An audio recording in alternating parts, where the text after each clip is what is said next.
Alright, hello and welcome everybody. It is Wednesday, and that means it is time for some more Dungeon Siege. And I had been planning to get all this stuff in free time, but I didn't have enough time to actually gather everything. So we're back in the dungeon that we beat last time. Reason being that we're going to try to take out the rest of the enemies.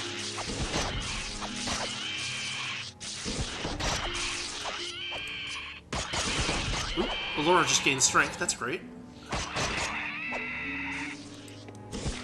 Oh my god, there's a lot of them.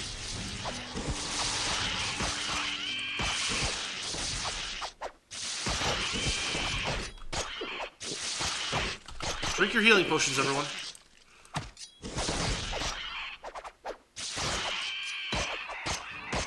There we go.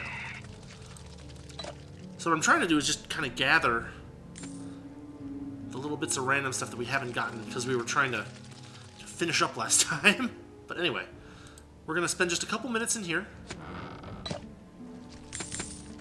gathering up the stuff that we left behind last time to fight the boss and get to the shop outside. We've cleared out our inventories mostly, or at least somewhat.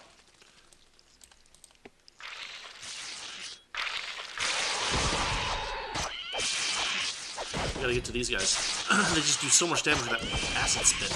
But once you get in close, they just do so much less damage that it's much better fighting that way. There we go. Let's...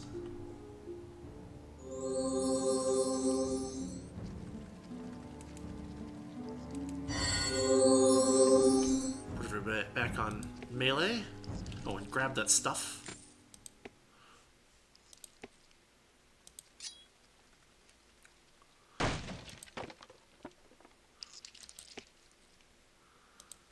The thing about Dungeon Siege is that everything is limited. Enemies don't respawn, and treasure... there's no way to, like, farm treasure.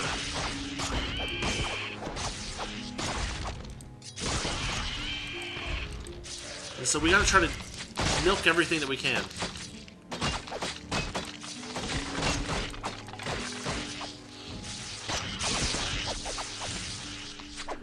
Bjorn is still taking a lot of damage.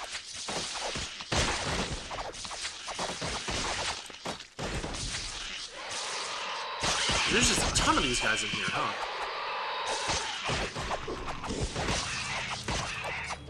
We're kind of deliberately using up some potions because they just take up space in our inventory.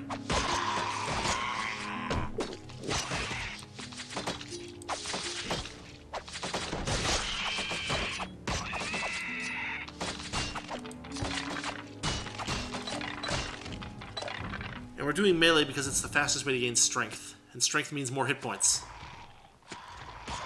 Guys, no. What?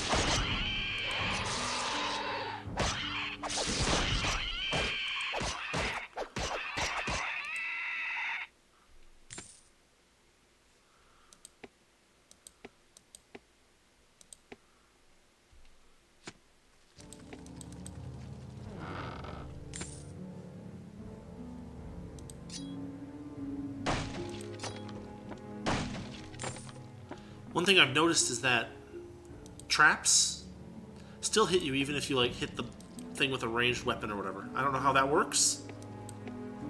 I'm not sure why they have homing missile technology in this in the mechanical traps of this game, but they do. So we're just gonna beat the traps with a stick.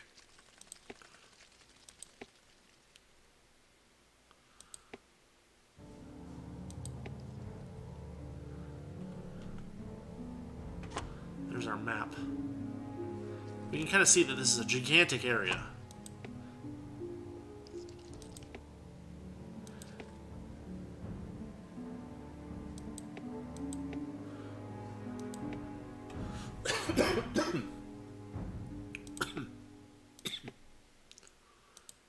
But maybe we finally cleared out most of it. Maybe not. Who knows? Just want to look around for any treasure that we left behind.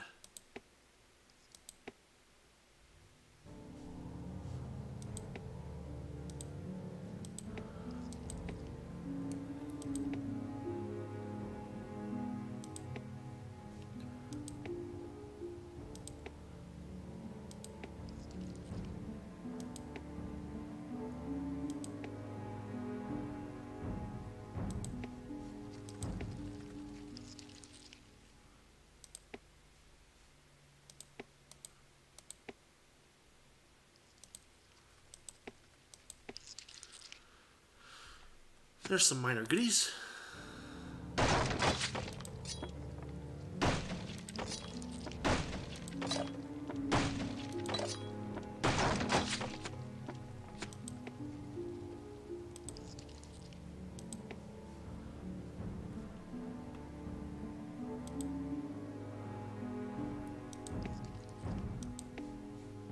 Oh, here's some stuff.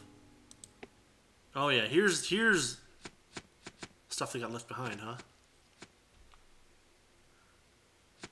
No more items will fit into our inventory. Holy cow. Can we do something about that? Maybe. Maybe we can.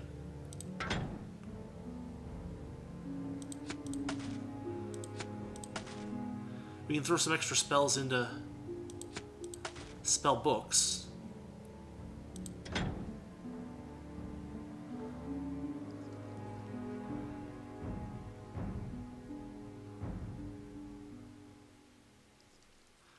Can we consolidate any potions? It looks like no. It looks like all of our potions are pretty full.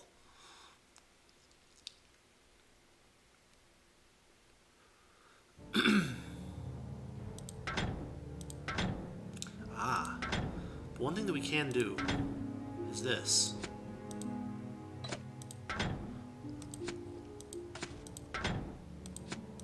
Save a little extra space that way.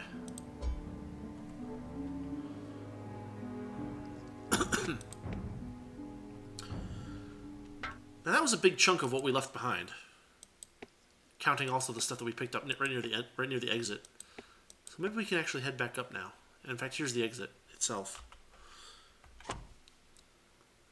There's some gold over there. I guess we can go check that out. I guess we can use the map as a... Now that there's not a lot of enemies floating around, I guess we can use the map as kind of a tool for... Spoke too soon about there not being any enemies left, huh? There's one more. At least they spawn kind of haphazardly. Is it a crusted gladius? What a strange name.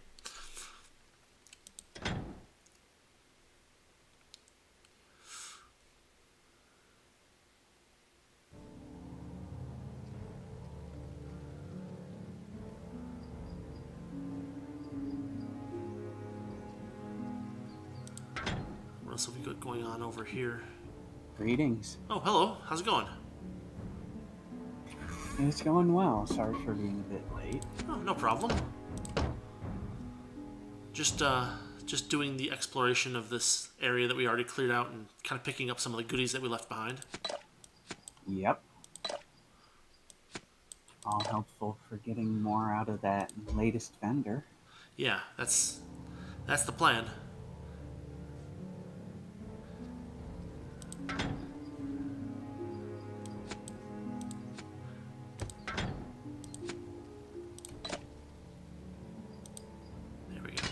Probably the crusted gladius is better than the leather boots for sale purposes.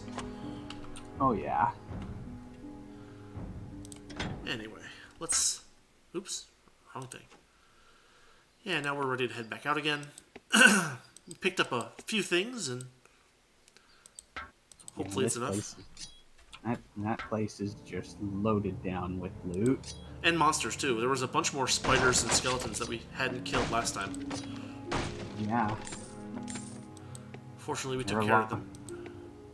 Yeah, usually if you check the mega map with tab, you can see which places you haven't explored. And yeah. Usually those little nooks and crannies are the ones that will always hold something. Everybody back on the elevator.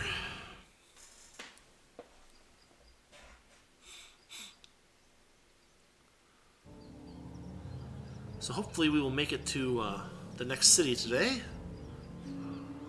In fact, there should be something a little bit ahead in that little town area. Okay. And it might be worth doing for the purposes of item collection, so that's all I can say, though. No, fair enough, fair enough. Everybody stand on the wooden thing. Stand on the wooden... Stand on the wooden thing. Thank you. All three of those actually probably wouldn't have gone up the elevator, but you can never be too careful. Probably, but you just can't you just can't leave it to chance, you know. Mm-hmm. Yeah, there's that little town down there. You see that? Yep.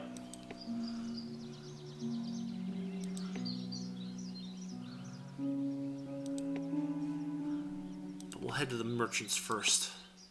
Perfectly fine, yeah. Clear out our inventories a bit. Heck, with the heal spell, you probably don't need as many health potions. What's that? My Yeah, good friend. Fate should. I was about to just say, yeah, buddy, I'm not going to buy your overpriced label. Oh, yeah. Mule. But you could probably sell a bit of your health potions, given the fact that you have a health spell now, too, which is cool. And we haven't been using mana potions nearly as much as health potions either, so I'm going to kind of trim that down as well. Yeah, that was probably a great time for all that. Let's see, Worn Flanged Mace, 168.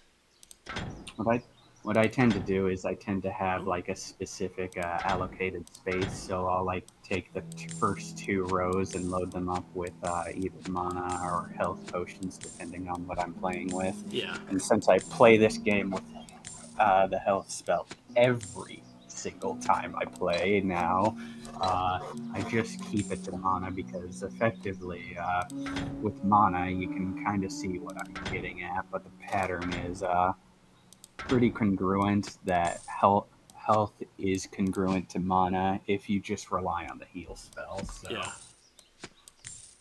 that's my specific strategy. In your case, you probably wouldn't stand to lose much by having a few health potions because it's an alternative in case the heal spell is not going to cut it. It's a little faster, too, yeah. Especially if you pause before you do it. Yeah, well, it's an instant heal. It's Yeah. just the animation to get out of that isn't. Yes, yes. Yeah. 216 damage per 10 seconds is pretty good, actually. Yeah, that is certainly a bit better than just bog standard mace. In my case, if you do have enough units, there are a few times where I've gotten the heal spell to proc instantly from the pause, but if you take a big enough hit before the rest can get their heal off, then yeah. No, I mean, I've seen that too. It seems to be dependent on whether they're in the middle of some other animation at the time. That's my best. That's my best understanding of how that works, and it may be somewhat flawed, but well, somewhat. I think there's a bit of a nice gimmick, and that's a unique item. Yeah, let me see what that says. Bone Crown of Magic Armor, Defense 3, requires Intelligence 12. Surrounds character with Shell of Magical Energy, adding 5 to armor. So the way that works, right, is it puts a permanent armored effect on that character, and so if you're going to try to cast the armored spell that I believe this vendor is selling, right, it's not going to work on them because it's already got that type of buff on them. Right, right. So that will be really handy, actually, for when you go back to town because you got that mage guy.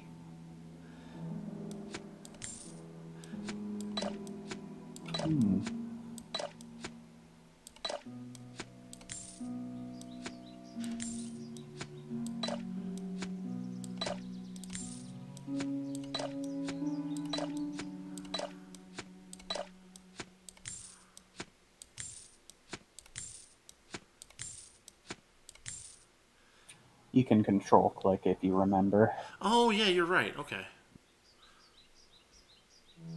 Pleated leather, defense 23. She could use it, maybe. Yep. Every little bit helps. Mm-hmm. Heck, you can always hold on to those armors there because they're a bit better than what you got as well. Yeah, that's the idea, is to hold on to things that we're close to but not quite there yet with, like these Mm-hmm. bows. We're not using bows too much, but if we get our dexterities up to 13, we can start using these slightly better bows. Yep. Not to mention the archer back at the Yeah. temple. Yeah, some armor, some helmets. Does anyone have intelligence of 12? He does. Oh, that's really good actually. So we go from a felt cap with a defense of 2, adds 1 to melee skill, to this thing, which has an effective armor of 10. Yeah. That's a big improvement. And you can pass the hat down to the next person too. Yeah, she's got just a plain leather cap, so this would be better for her than that. Absolutely. And That's sort of where I think the Oregon Trail vibe of the game came from. Everybody gets an upgrade. yeah, the hand-me-down system is pretty standard in RPGs where you don't have a whole lot of wealth, you know. Mm-hmm. Now this is interesting. We have a pair of studded leather gloves with a defense of 3, requires a I strength wonder of 13. She has that. Yeah. Oh, but this is 2 plus 15, so we'll leave that. We'll leave her with that. So we'll get rid of these. Then again, you could probably exchange it and give it to somebody else who doesn't meet the requirement, but yeah, that's just me. No, I think it's all right. We don't need to worry too much about this. A What we do need to pleasure do, doing business though, with is you. we need to check these out and get like spells out that are either duplicates or like so far that we're from using it that we're probably never going to use it. Yeah, the glyphs, in my experience, they have their merit, but in this game, it's a lot harder to use them because enemies will often just walk around it. Yeah, You set up a bunch of traps and stuff. They're effective if you know how to use if them. they hit, yeah. Yeah, in fact, you're probably better off just using glyphs if you're using them for any kind of damage, just setting them at the foot of what you're already fighting. Yeah. And of course, there'll be opportunities to get these spells later if we really need them. Oh, yeah. The vendors tend to have, I noticed, a little bit of a set. Orb of Fire is pretty good if you can get it for somebody.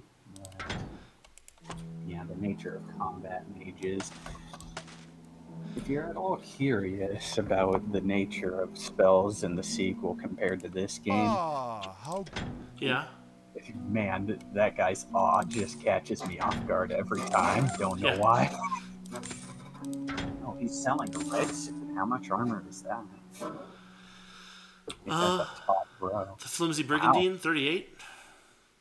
It's a 7,000 gold though. It is, yeah. Normally, I'm used to those being everything. Yeah, a couple of pages back, they sell cheaper but also pretty effective items sometimes. Yeah, we've but got. Oh, wait a first two minute. pages are always 14. pretty expensive. Wow, yeah, that's That's a good just boost. straight up better than the flimsy. He's at 14 as well, so we can just. Boop. Straight up upgrades. Yeah, significant upgrades. Now she's got 23. Can we do better than that with something she can actually equip? They're selling another suit of that same armor that they're eventually going to give you. Yeah, but we'll probably end up with drops along the way before she gains. Oh, this she can. Oh, that's what she's wearing.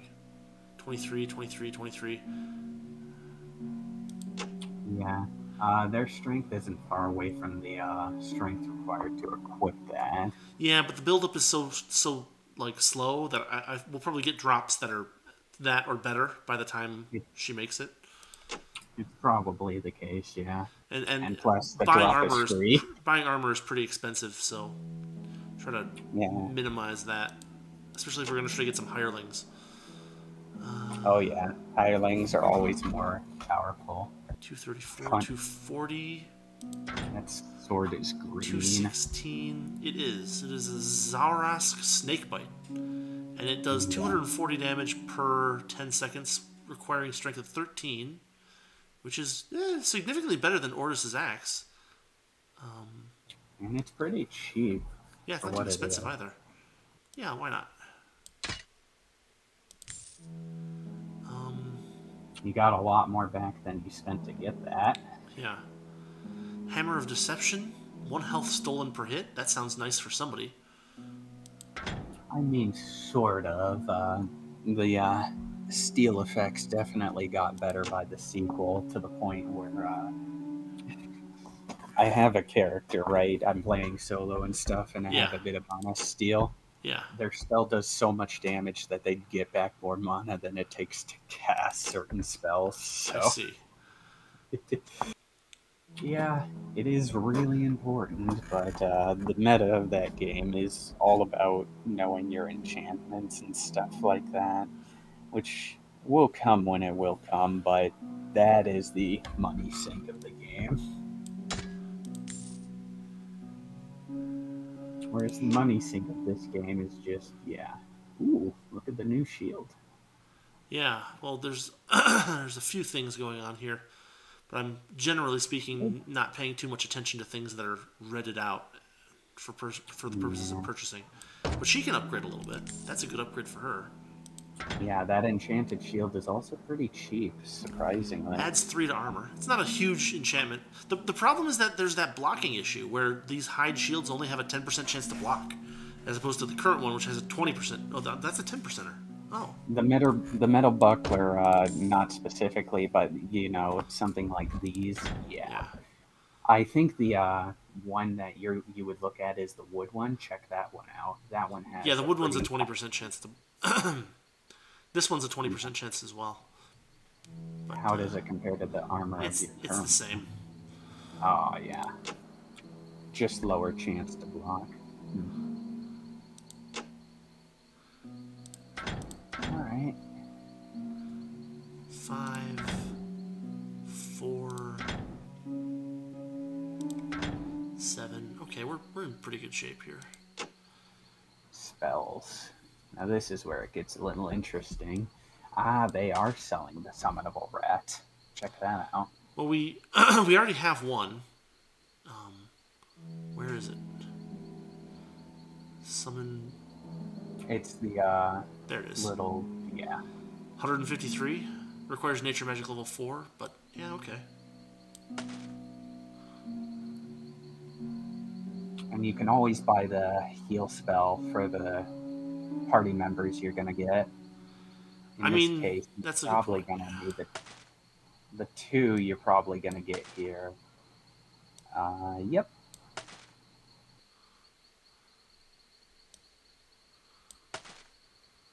A pleasure. Seems pretty reasonable. With you. Yeah. So, let's head back to Stonebridge and grab ourselves another party member or 2. Before you do, yeah, I'd recommend going down that path just for the sake of it, because you see that the purpose of recruitment is going to be important for this specific area, and then you can go back. It'll be pretty obvious. Glitterdelve.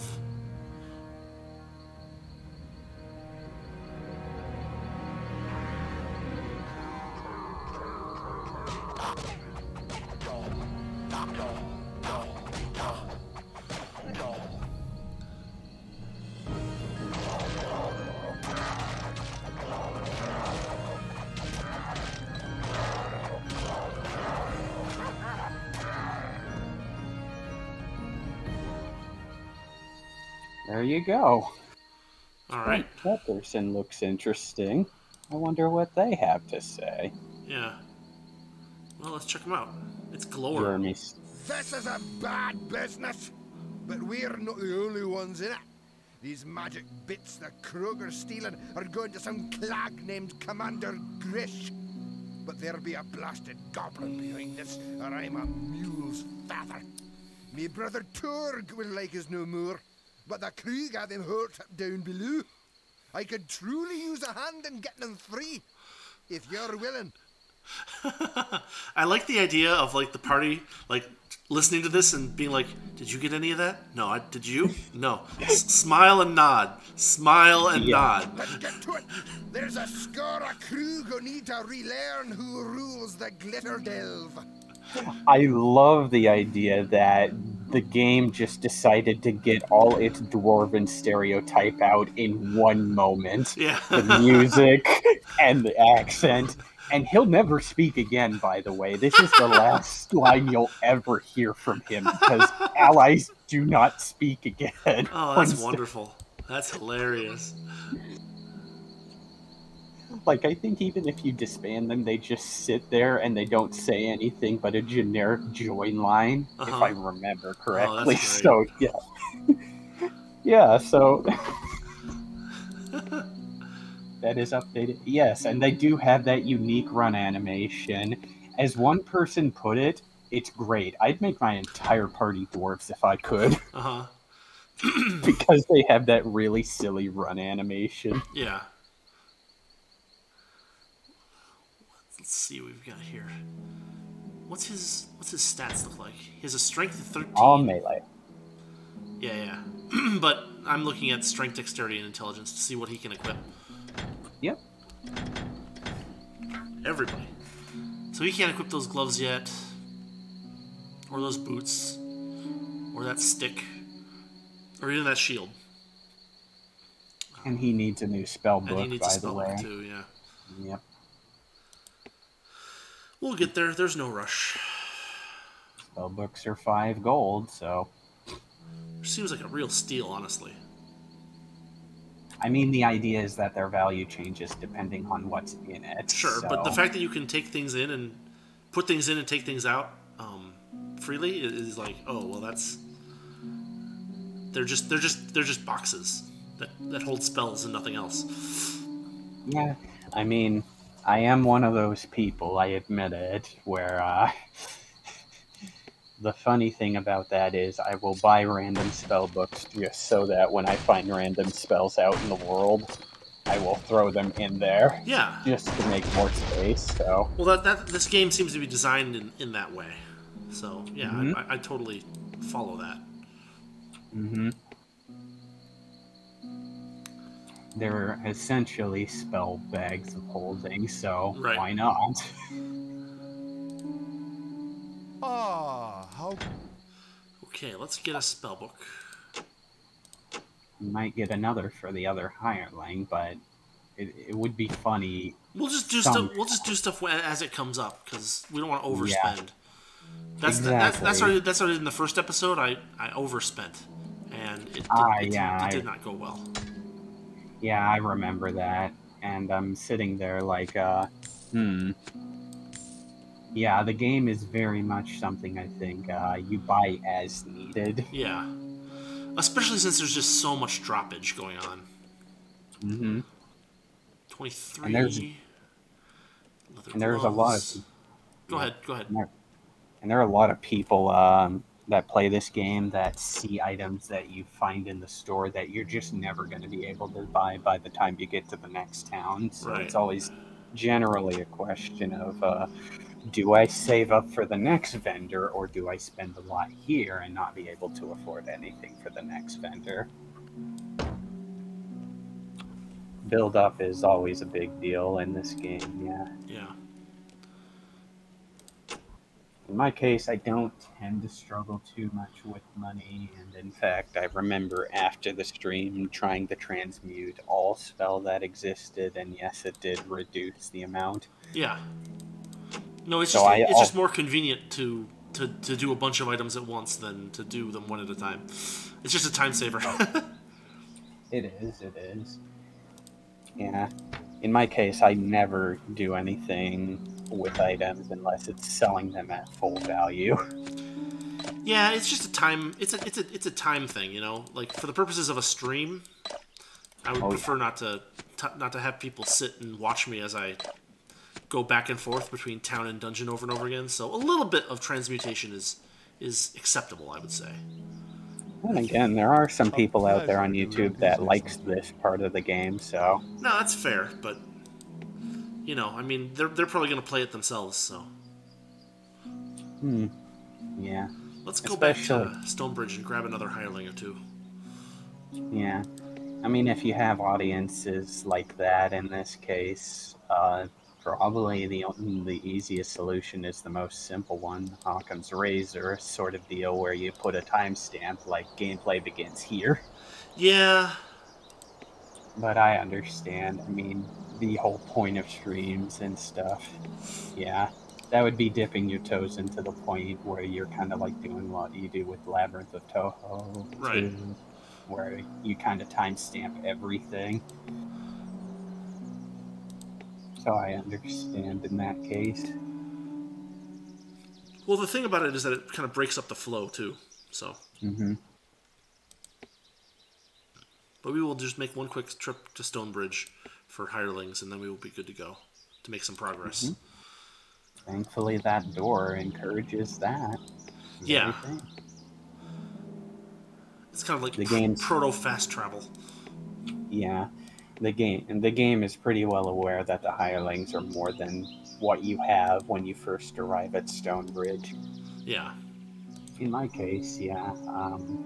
What I ended up doing ended up getting me a hireling and a mule, and then I came back for the one person. Which I could have afforded to hire somebody, except I bought a pair of gloves that was very expensive. Yeah, I was about to say, yeah, as you mentioned. And they were good gloves, but they were expensive. Oh, yeah. Now let's see, who do we want to hire? The guys are at the inn, and then there's the temple. I think they follow the different archetypes, mage, melee, and range, but then again, here's Mage McMage, dude. Yep. Greetings. I am Zed the Sorcerer, and as of late, Zed the Born. I arrived, I am told, just salvation at last. Let's see what kind of trouble we can get into. Very nice. Just like that, you have almost doubled your party members in one fell swoop. The formations are getting a little funny, so you have to switch to another person that's on the stairs. Oh, there. I see what's going on. That is a little goofy. Yeah, formations were done away with in the second game. For better or worse, I don't think they were a huge issue, but they have more tactical. I've got a sword and a mind to use it. And I would too if I didn't have this bloody hangover. People keep waking me up with some damn nonsense about saving them. Yeah, you see, the dwarf guy you just got is melee and higher level than this guy as well. Yeah. So there's not much point in recruiting this guy. Well, it's just inventory space for the most part. Yeah. There was a third guy, wasn't there? The temple lady. Yeah. Oh, is it temple lady? Is that? Yeah. By the vendor, I believe. And she was ranged, if I recall. Yeah, I mean, at this early in the game, it doesn't really matter because nobody's that specialized at this point. Sorry for looking such a mess. But I took an arrow in last night's battle, but I'm not really all that injured. she's ranged, but Naivety that'll change. The archer is... Maybe the archer is at your service. I guess we'll need to buy a couple more spell books. The god's fire is in... He already has one. She does not. Yeah, that's what I was getting at. Why would the mage character not have a spell book? No, I agree. It's just one of those things where sometimes characters show up very, what's the word? Like, bare bones. You know, it's that really common... Oh, there's a revive spell, too. I might as well get one of those. Just that's combat magic, actually. That's so fine. I don't think you can use it. I can't use it yet, but I might get into combat magic at some point. Here's the thing. There is the nature magic revive, I believe, with those red lines. Yeah, it's the same thing, but it's nature magic as opposed to the combat. So you have, I have earlier... both. It's fine. It's not a big deal. It's not, yeah. And then I think you bought 2 heal spells. Zed might not have one, so all you would need is 1 heal spell, which is right there. There we go. Easy The peasy. blessings of Azunai the Defender upon you. Okay, let's Travel safely. figure this out. You can always select all along, but oh yeah, that's right. Zed might use a rat in this case.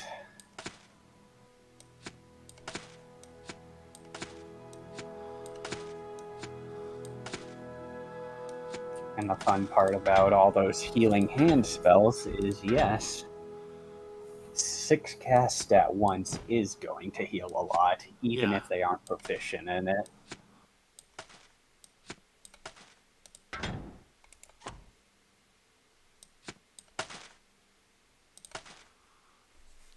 So he's nature magic, so we can throw some of that stuff at him. He has a staff in his inventory for some reason and not equipped, but okay. He had a copy of Healing Hands already? Weird. But that's, well, you're holding on to it for the next guy, so... Yeah, something like that.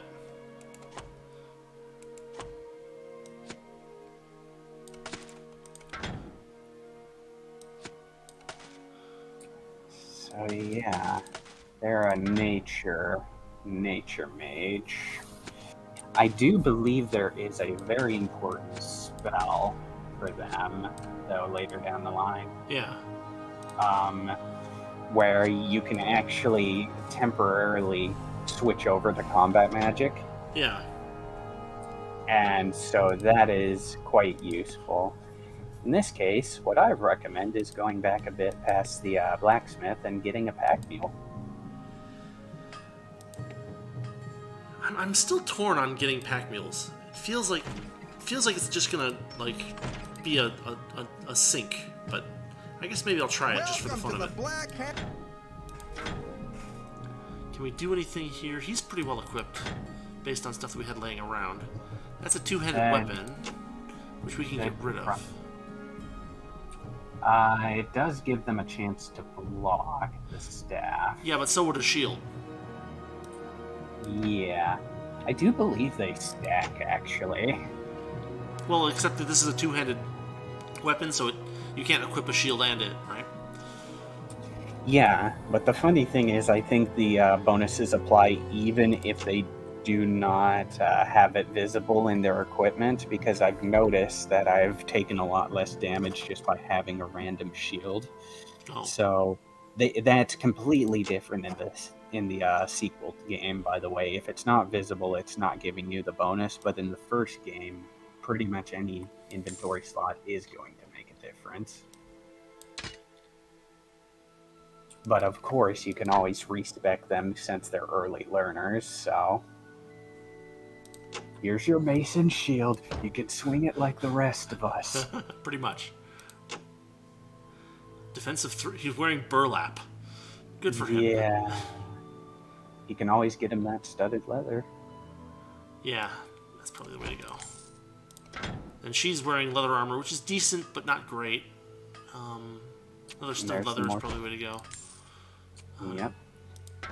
They both can have always boots. buy them. You can They always need buy them gloves. some cute gloves. Yeah. In the last few pages. Maybe it's on the last page, I think. But yeah. Yep. There are 2 for 2 people.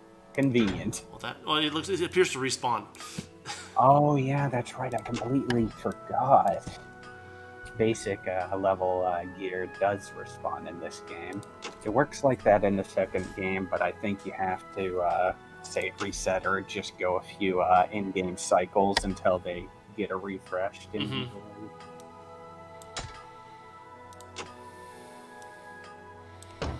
So I'm guessing you're probably going to go with all melee. Come back again Well, soon.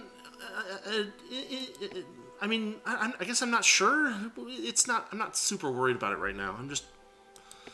I mean, what I could probably do is it's just a lot more clicking. Right. Yeah. Because if I just specialize everyone in the same thing, I can just hit 1 or hit 4 and kind of go back and forth. If I take the time to set it up, I can do stuff like this. Yeah. I think you would probably benefit from a pack mule in this case, just because, Yeah, let's try it. Let's try it. I hope it doesn't get killed.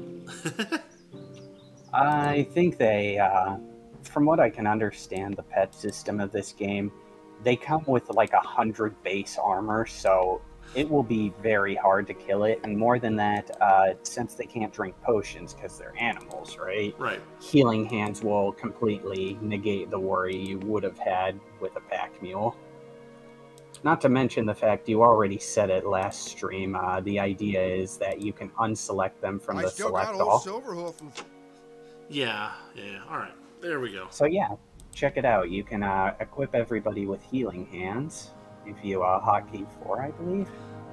Yeah, and then that's your answer to the mule problem that most people have in this game. Right.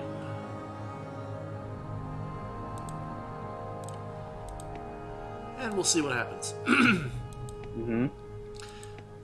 I mean, corpses don't vanish, so... Yep. And it's not like you don't need any more, but hey, you can probably go down the crypt and pick up what you didn't get. I mean, I picked up most everything at this point. I transmuted quite a bit in the crypt, and then I transmuted some in the crossing as well. We're just gonna move on. We're gonna actually get some progress going. Yeah, that's perfectly fine. I'm sitting there like, I missed that whole thing, didn't I? But that's fine. Yeah, it's always about a keep moving forward kind of game. And yeah, if you unselect the mule and specifically that little arrow down below your command, yeah, this one. Yeah, disengage follower. Any person who is unselected or any unit will just stay behind. So in some instances, you can have the pack mule just kind of stay at certain checkpoints that are safe. Yeah. Then retrieve it after you get a bunch of items. Yeah, I mean, we'll considering that we're just kind of moving through a open area at this point, we won't worry about it too much. I want to kind of see what the pack mule can do, also, just to get a feel for it.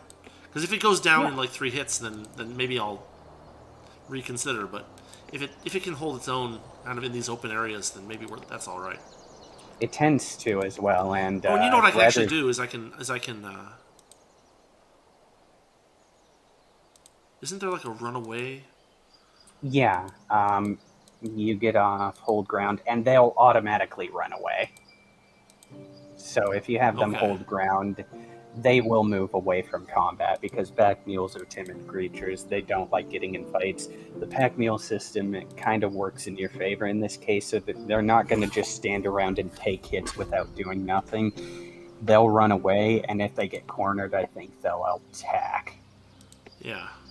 Like, they'll start kicking whatever's attacking them if they think they can't get away, like a cornered animal. Sure.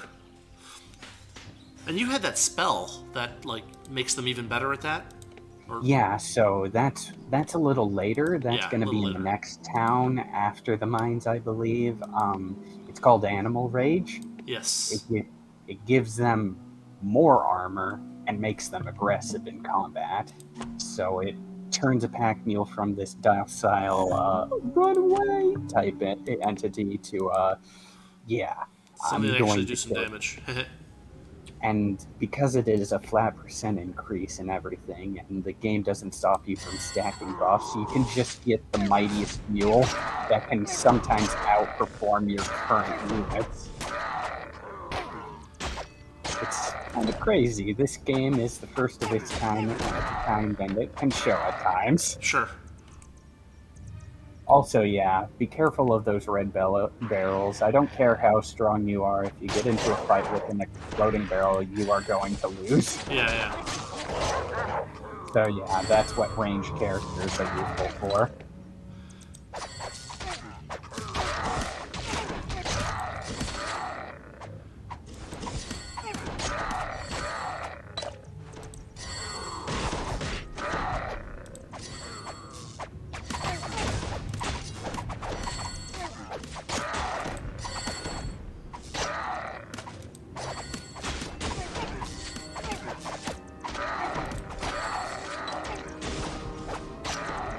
There we go. Easy peasy. We didn't have to do any healing. Put her portrait as well, and that will work. Whose portrait? What? You can write. You can heal via the portrait if you Oh, don't know right, where right, a right. unit is Okay, on the fair enough, fair overworld. enough. Yeah. I always forget that. Look at them. So that's the gimmick. They will run to the pack mule and they will offload their loot into him. Okay, interesting. That's kind of handy. You don't have to let them do that. You can just cancel that movement with a click, so you can always put it in later. Because I'm not super worried about it. Yeah, sometimes it's not optimal, but then again, it's probably my play style because I am used to the second game where you can just Z and click anything. Why is the rat making wolf growls with the wolves? I do not know. The summon does that too. Yeah. I completely forgot it. Yeah, see? Yeah. Hog noises, guys. Oh yeah, just stand around. It's fine.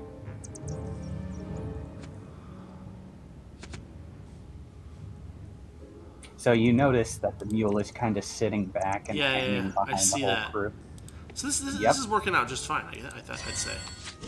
That's a lot of rats.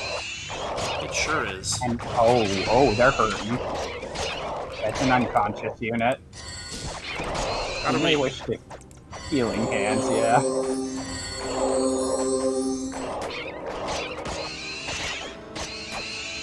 Yeah, she was supposed to be back because of I had her equipped with the bow, but apparently not. From what I could tell, it was the formation that did it, seemingly. The first people the rats saw was the ranged character. Yeah, they're doing it again, too. They're on heal spell. Oops. Oh, they are? Oh, god dang it. Yep. Yeah, we may need to do a little bit of melee just to get some people some hit points. Perfectly acceptable. Okay, let's... The good news with Zed being a nature mage is you can cast buff spells again and train up pseudo their whole dealio. Yeah. So they don't fall behind. As mentioned, you can even do that off stream too. Yeah, if I had had some time, I probably would have done the same thing, but... Filled up schedule and all that. Yeah. Trying to...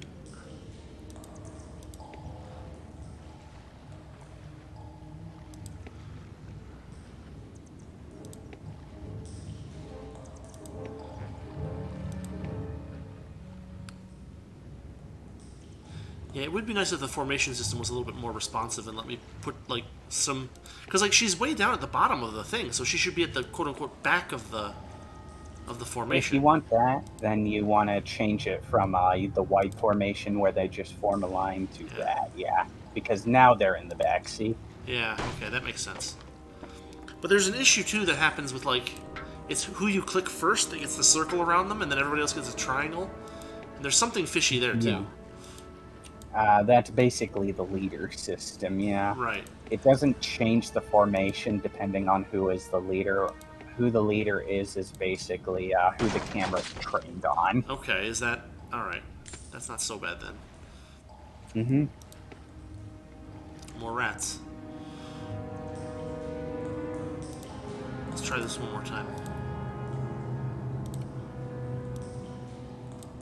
Come on. Down you go. There we go.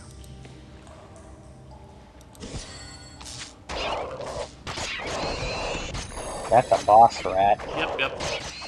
That's the big rat that makes all of the rules. And he's down. They're kind of glass cannon-y. They don't take that much punishment, but they deal a lot of damage in short succession. Ah, yes, the min-max shrine, I like to call these. So, When it comes to my playstyle and everything, I'll buy an Orb of Frost for Zed and stuff, and then I'll just cast a bunch of it on the mana shrine while it infinitely refills their mana pool. Oh, okay.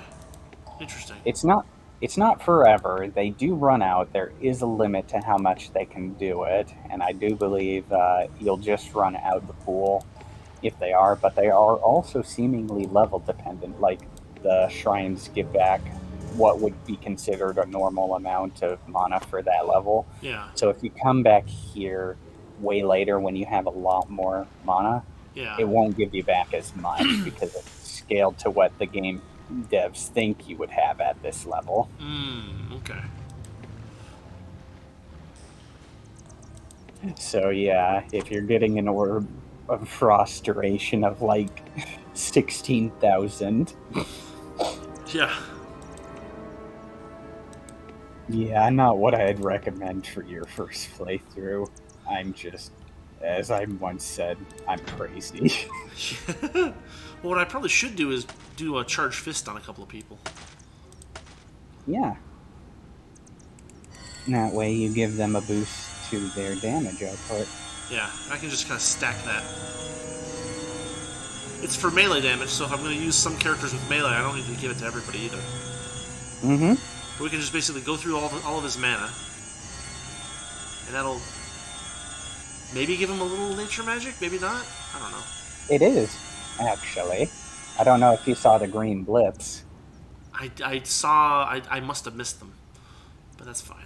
It's like a pixel wide, so don't worry if you missed it. Right. Where's that? Charge fist.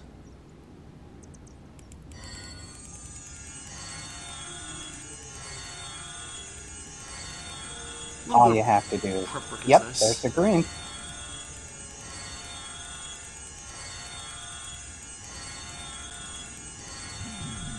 Nice.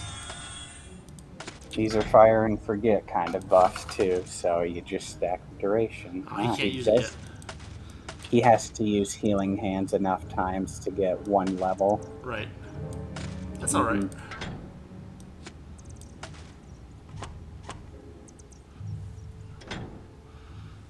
Okay, next area of the dungeon. Might want to put his melee gear back on, since he's on healing. Oh, thank you. Yep. Just in time.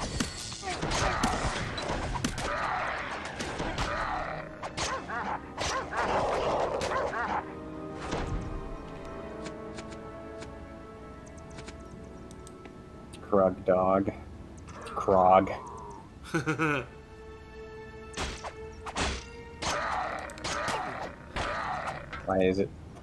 Why is that mage just standing back? I don't know. I never quite understand how that works.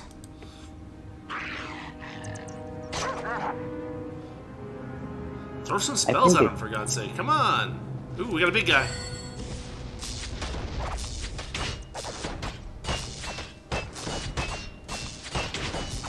Oh, yep. That's a Healing Hands moment, all right. Yeah, that's fine. Well, the one suspended arrow in air was enough to do it. So I should mention, those exploding barrows look like they're blocking something. So if you blow them up, and all the previous ones, yeah, they might give you something. Yeah. Yep. That wooded off area is now open. Very nice. I believe it does that for a bunch of the other areas too. That makes sense. If you click there. So I tend to blow up every barrel I see, because if it's hiding a secret, then I'll know after it's exploded. Right, right.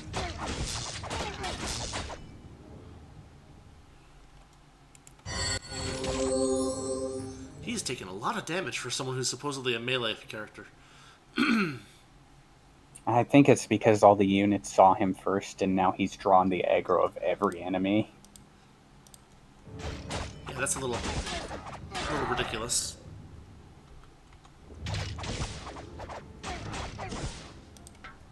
It is.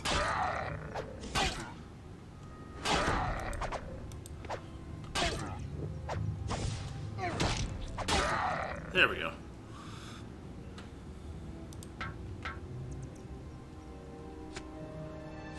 You can probably tell that's why I chose the playstyle I did.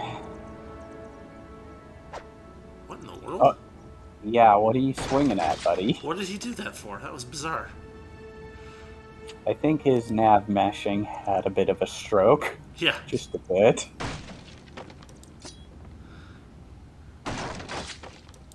It's like some of those famous Skyrim NPCs that keep running into traps over and over again. Right.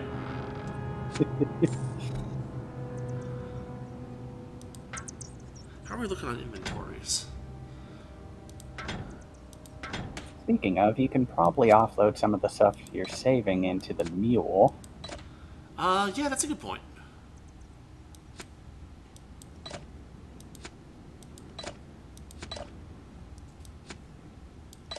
Ah, the double click.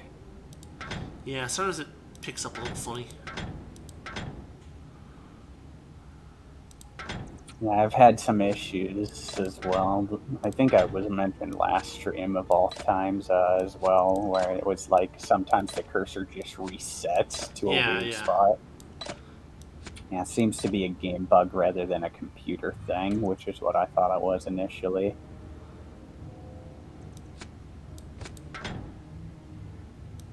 Yep.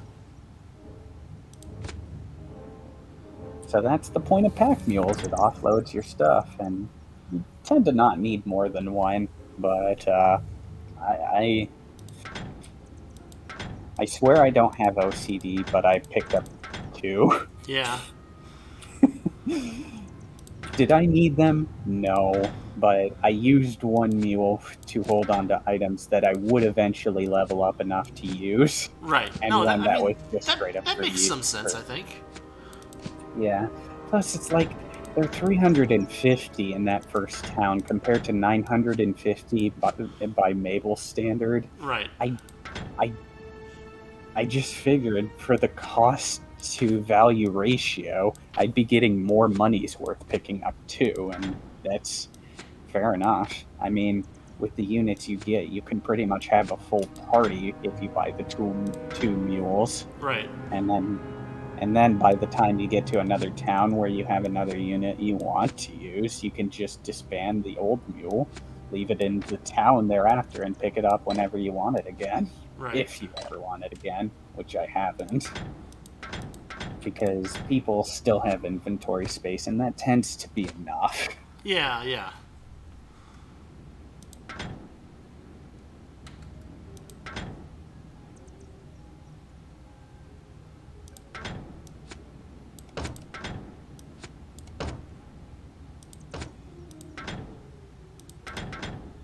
That shield was good too, because its cheap enchantment did give you more armor value for what it was. Mm-hmm.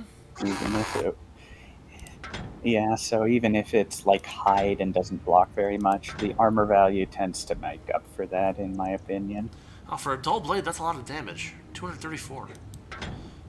Now imagine what the actual legendary equipment of this game must be in terms of damage. Yeah.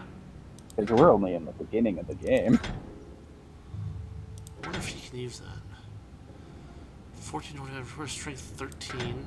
No. No. That's too bad. I mean, they are a wizard, so... She's already got the good boots.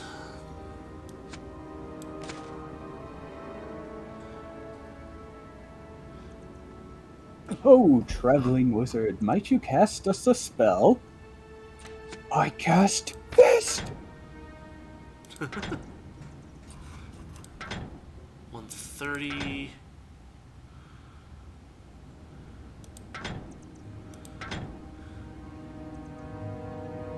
Stunning Gladius.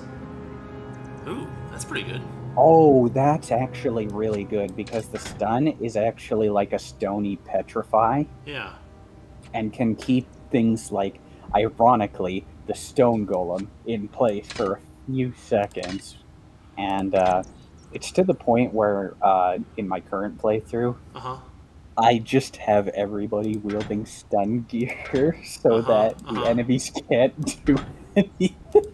Nice. Yeah, it's ridiculous. And since they're all rangers, too, they just kind of hang back. And so as the enemies try to approach, they keep freezing as they step closer to my rangers. Nice. Dang it. It's a little more bounced out in the second game, sure. But you can absolutely find ways to break that game too if you're dedicated enough. Yeah. And in that game, it might be a little more worth doing too, because it's like some of the things you run into there are pretty ridiculous.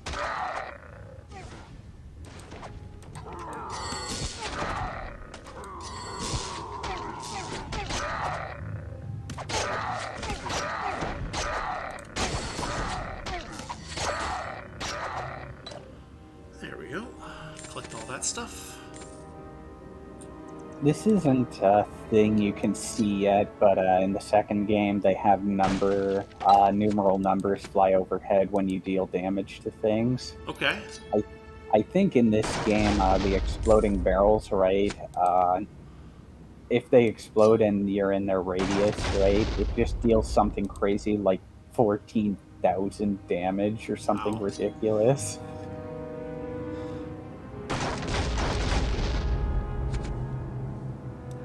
That is indeed pretty ridiculous. So yeah, I've no clue. I've never checked the internals of this game or how it works, but I have no doubt it's just the devs put a big number next to the exploding barrel and said, "Hey, this is how we get around making it," instead of programming like an instant kill feature. Right. Just big number. Large number. Sufficiently large number. Yep.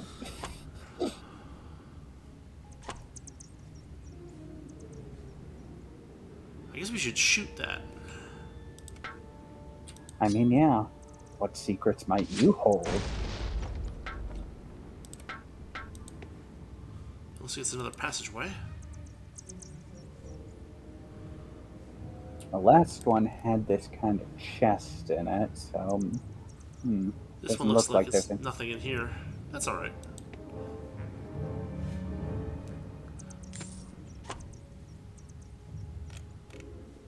I really wish you could zoom this map out more. Shout outs to that one horn guy that just makes the one toot in the middle of all that stuff.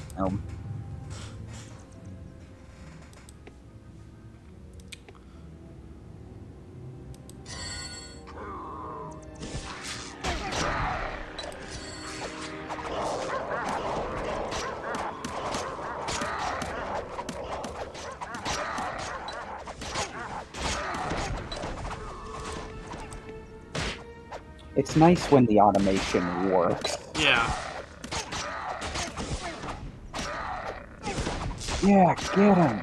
You don't need to stand around and wait for orders. Oh, he did a little damage to the pack mule. What was that? He did a little damage to the pack mule. I mean, he was kind of wailing on it the entire time you guys were fighting. Were we? Was he? I didn't even notice. Yeah. And the pack mule just kind of sat there and kicked them, I think. Yep. I think you were attacking the wood, which you couldn't break without the exploding barrel's help. Right. I mean, I think that the archers just have a chance to not hit their targets sometimes too. Yeah, there's a bit of weird variation. It's completely gone by the second game. Everything's just always on target. Why did the chest explode? They do that.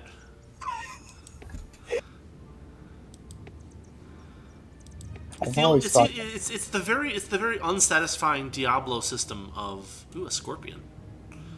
Ah, yeah. It's the very unsatisfying Diablo system of how what do you call it works? Traps work. Traps are randomly available on certain things, and you can't disarm them. Generally speaking, you just have to take the damage and hope you survive. Well, that didn't even do any damage. I think it. It does a little damage. I mean, it's not really? much. Yeah, of course. Like one hit. Because from what I can tell, I mean, I'm a little ways into the game. They're just there as a random chance convenience. In a cluster of barrels, it just makes all the other barrels explode. I mean, they do a little damage. I've definitely seen the arrow traps do more damage. Yeah, the arrow traps are definitely there. What I do know is that all the traps are base level and they never get better throughout the game. So if you get hit with an arrow late in the game, it's just going to be like a tickle. Yeah. It's not going to do anything to you at all. No, I mean, it's just that, like, I'm very used to, like, the dungeon crawler games, like Wizardry and stuff like that, where, hey, there's a chest, it may be trapped, we need to deal with this trap, is actually a thing, which actually adds some depth to the gameplay, as opposed to kind of the Diablo style of just like, yeah, there's a trap. Can you do anything for it? No, nothing.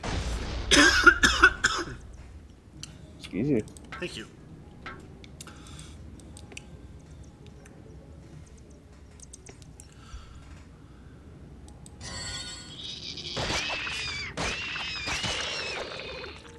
I feel like the ranged people aren't doing that much. Or maybe they're not getting to the fight fast enough before the melee's just body. Possibly.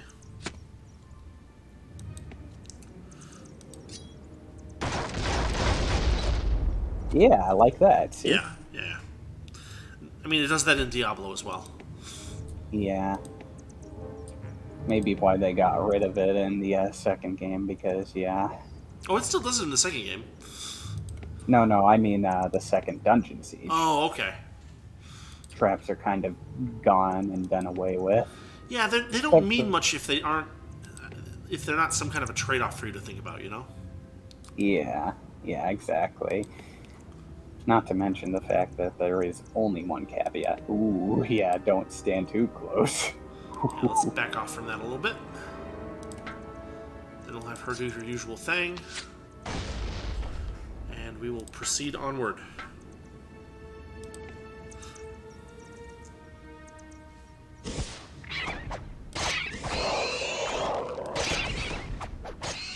Oh my gosh. Well, they did do something that fight, but they were standing nearby, so thankfully that works. Yeah. I think it's like when they're standing around a corner and they don't have line of sight, they just can't see. Yeah, that's fair.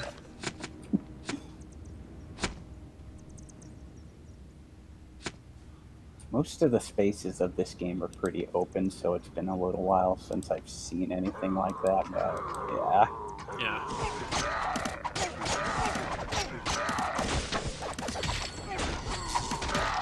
You've got another unique item. You are way luckier than I am. I got another what? A cruel staff that's purple. Oh. Those are unique items, and yeah.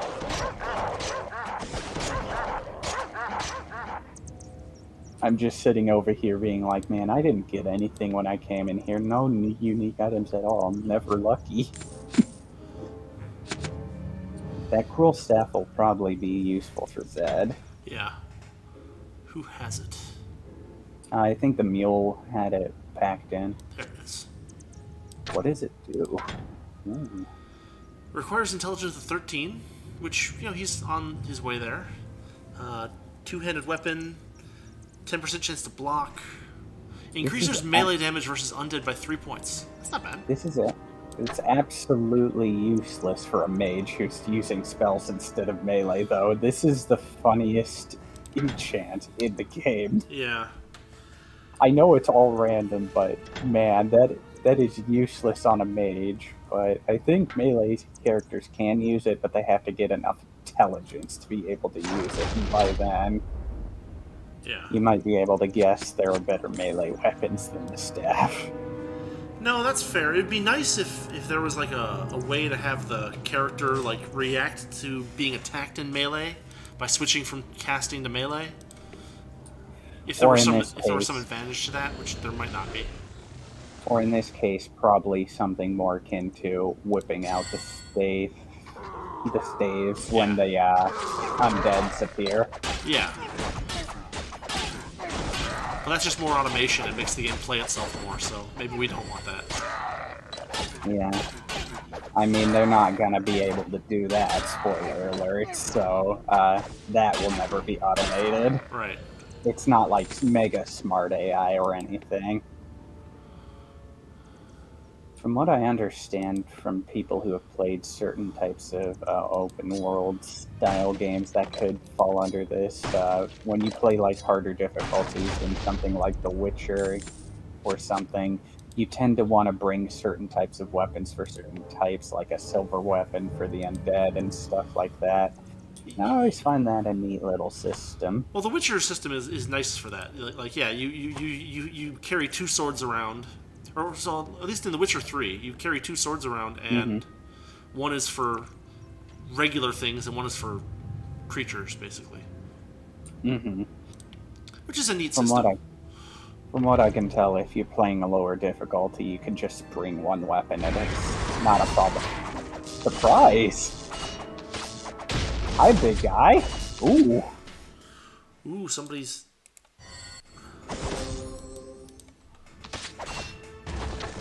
he's done.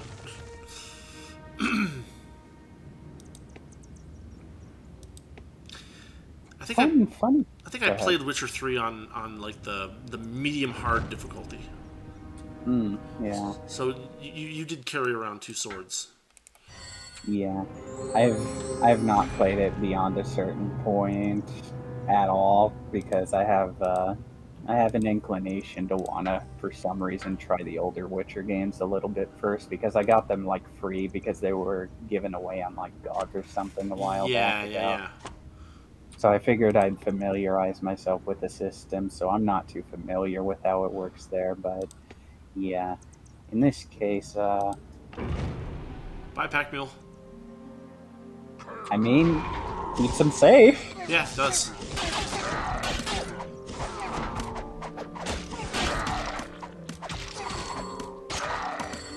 Yeah, I don't think you would want your pack mule down here in this mess. Yeah, probably not. Okay, she needs more desperate heal than that. Well, hey. What is she doing? Who is hitting her? That guy. Oh, he must have been a tough guy or something. He's hitting like people like crazy. Oh, there's multiple of them, and they're Krug guards. Oh yeah, the Krug guards are the hardest hitting of the Krug unit, and unlike other mobs, they tend to target the weaker units. So you know how you have like the target weakest on right now? Yeah. While all your units were going off fighting the weaker units ahead, those Krug guards were going after your weakest units. Oh, I should change that up to be target closest then for the melee dudes. Especially with the mines, yeah.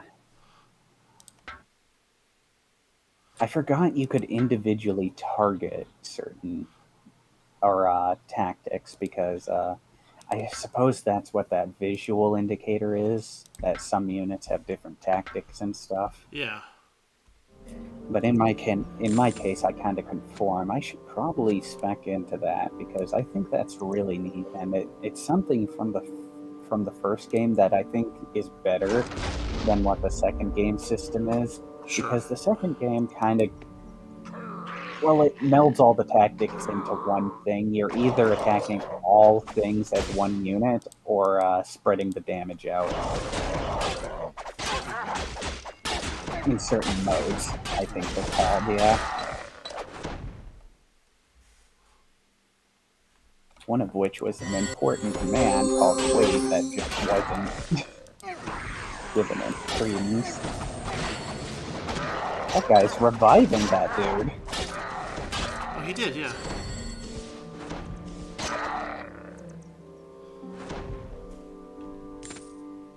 So that's what a revive, I think, will look for you if you guys have units that are dead.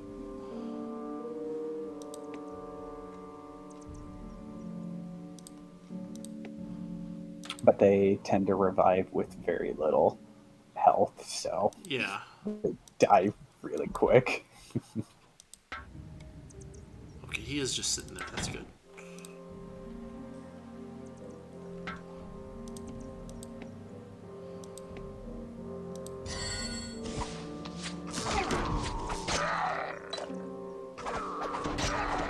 So that red blinking you're seeing in the portrait? Yeah. That means the current enemy is trying to target that unit. It means... Wait, say that again? I think the red blinking is your indication that that unit is being attacked or targeted by a unit, so that melee entity was going to go back there and try to hit your weaker units. Oh, okay. So, in this case, what ended up happening is enemies are programmed to defend themselves if they're getting attacked, so one of your melee guys smacked that guy, and then the guy's like, okay, I'm going to attack you instead because you hit me. Can he not cast that spell? Which spell? Healing Hands. No, he can cast it. Oh, he can. They all can. Why won't he? There he goes. Because you don't have it selected. I did, I thought, but maybe not. Yeah, now they'll all cast it, as long as you have it and the spell selected. Right. Yeah, interesting system, for sure.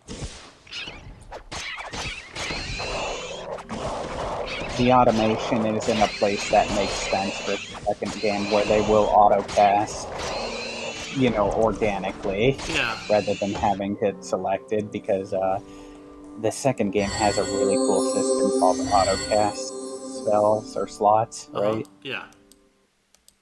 And so they'll just summon things if they can summon them, and they will cast things if they can cast them.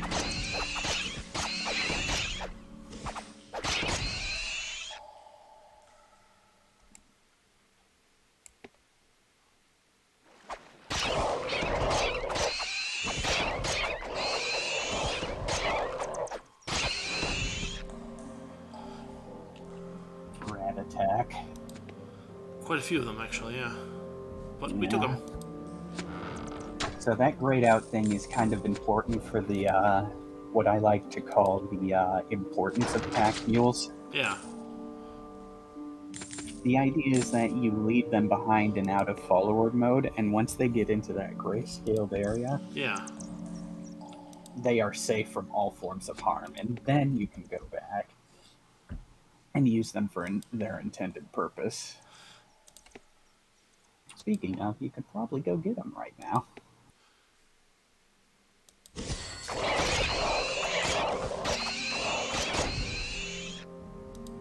Amulets are so rare. You might want to check that current guy's inventory, the circle guy.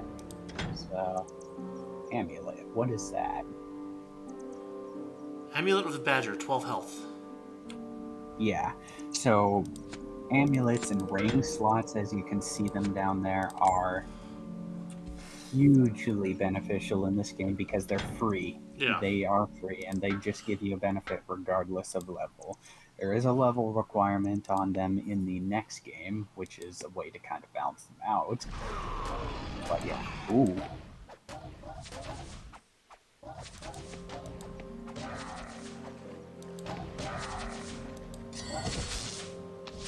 Ooh.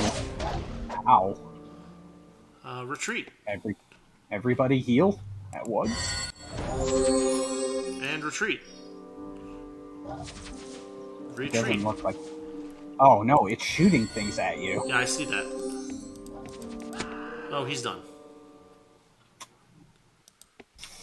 Yeah, I was about to say,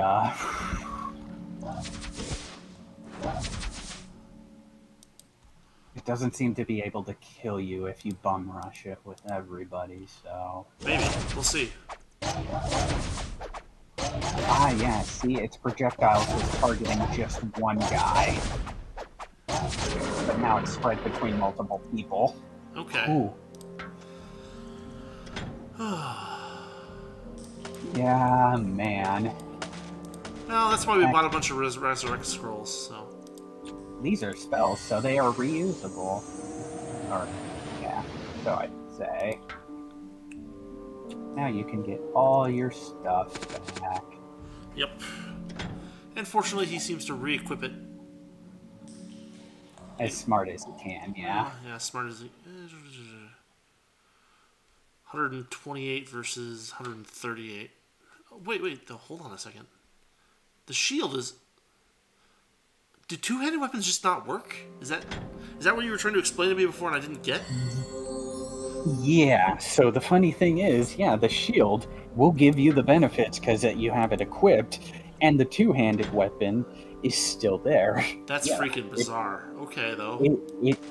They fixed it by the second game because it was that bizarre, yes, but there is a funny glitch, I'll just say, that you can equip a shield and a two-handed weapon in the game if you use a spellbook and some trickery around the programming. The only thing about that is you do not want to save and quit your game with the two-handed because it will erase your thing, your weapon. Okay. And that could be a quest-specific item, which can soft lock it forever, so you always got to be a little conscious of that.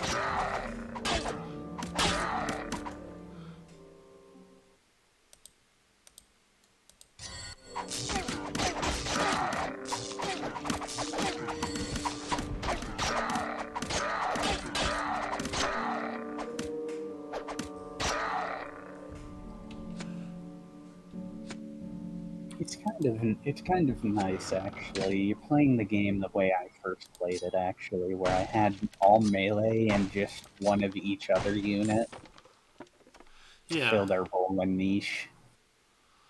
And that way we at least get the advantages of using some of the higher level stuff.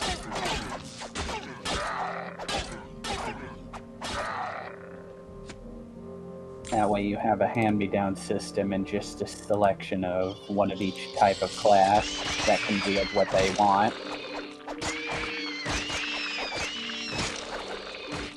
There are a few standing around, so you might want to click that, Yeah, what are they doing? There's one person with heal only equipped. Oh, really? Oh, she is. Yeah, okay.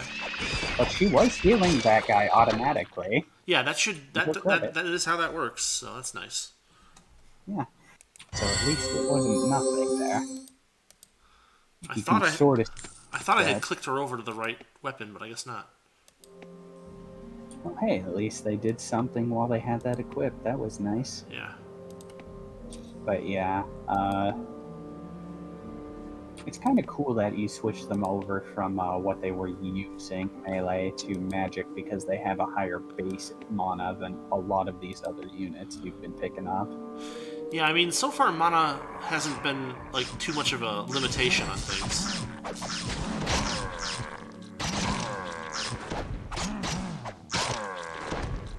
Why aren't they shooting them? Shoot them.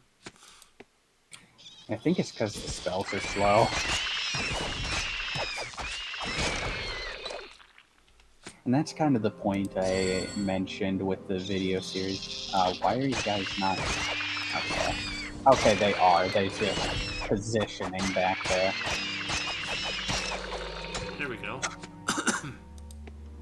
But yeah, this is kind of why I believe the Accursed Farm videos on Dungeon Series, right?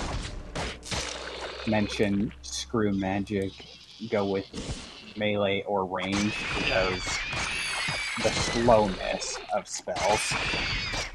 Yeah. Alright, there's some more of that. Oh, that looks fun. Yeah, it's automatic, so if you don't have all your units on them, prepare to have them get left behind. Well, like, it even looks like it's too small to put the 6-person party onto. It's not, but... Like, just barely. It's a case where you want to pause, and you want to click one spot. Oh, God. Jackasses. Best way to put it.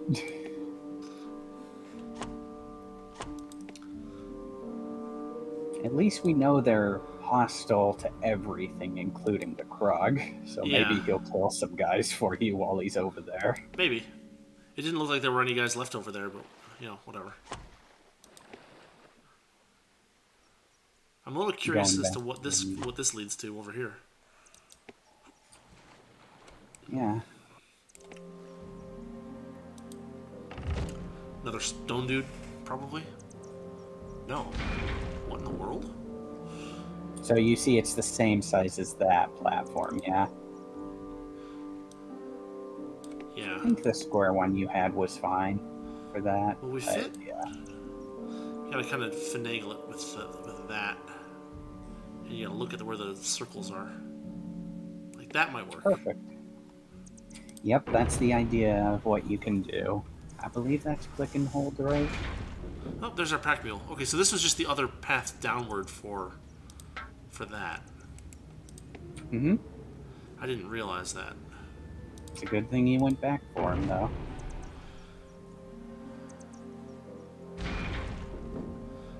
Okay, there's the other one right there. Mm-hmm.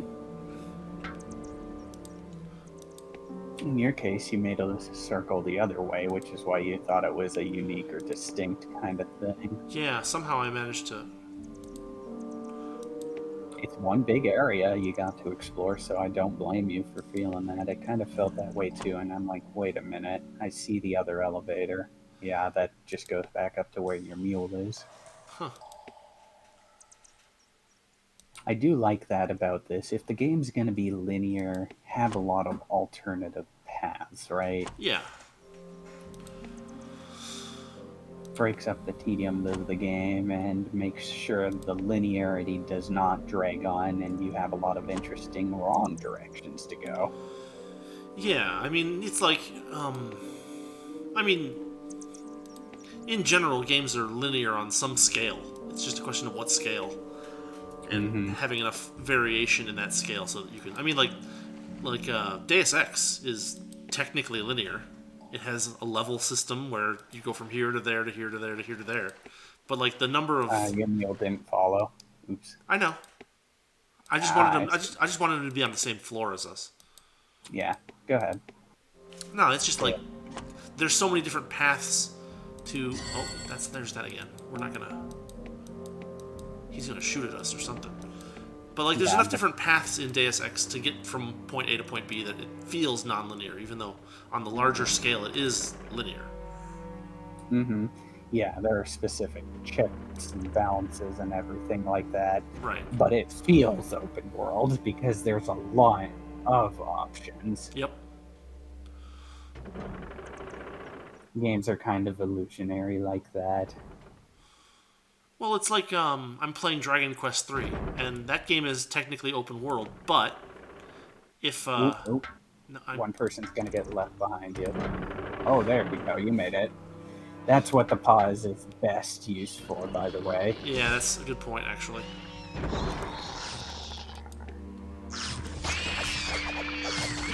Oh boy. Plenty of angry scorpions out in the mines today.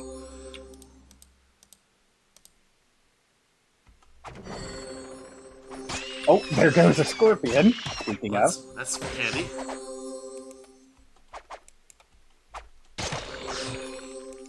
Someone pick her up. Does she not have any... Man, this is a little... Maybe that's where the bounce of health potions should come in. Well, that's the thing is, I thought she had some, but apparently not. Oh, yeah. Aren't they one of the newest members and you only have given them one of each potion? I gave them a couple, I thought, but I must have just made a mistake. We'll deal with it. Then again, they may have also put it in the pack mule, all the health potions. Hi, buddy. Right. No, she has health She has health potions. She just wasn't using them. Maybe because they were in the middle of casting. No, he got stuck on the... Oh, dang it. I mean, it gives you time to reposition and reorganize. Yeah, a little bit, I guess. Nah, we'll just wait for it to come back.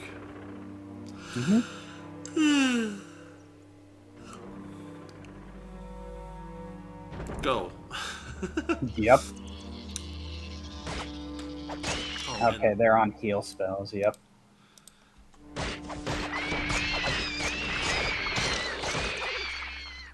Man, they hit hard.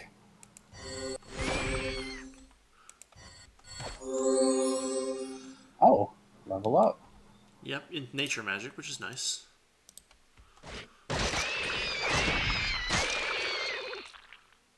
Yeesh. Do scorpions even sound like that? Do they even make noise? I don't think they make noises. Yeah, it's funny because I know what they sound like by the second game, and they actually sounded in a way that makes sense. Uh-huh. Bug noises.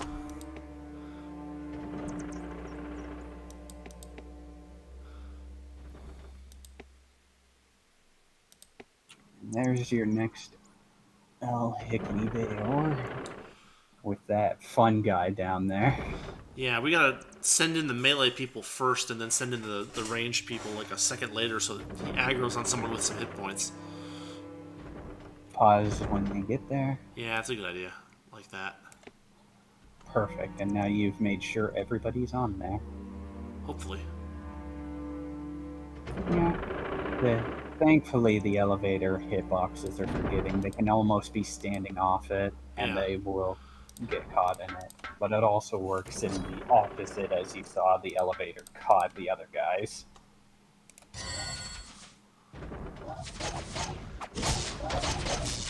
Oh, notice when it goes melee, it's not using its ranged attack. Yeah, that was true about those. That was true about those acid spitting spider things too. In Westman Cross. So the melee is actually a lot weaker there. Yeah. Cool. I think I only fought those things melee. I didn't even know they shoot things, but that's brutal. Their projectiles are nasty. Yeah.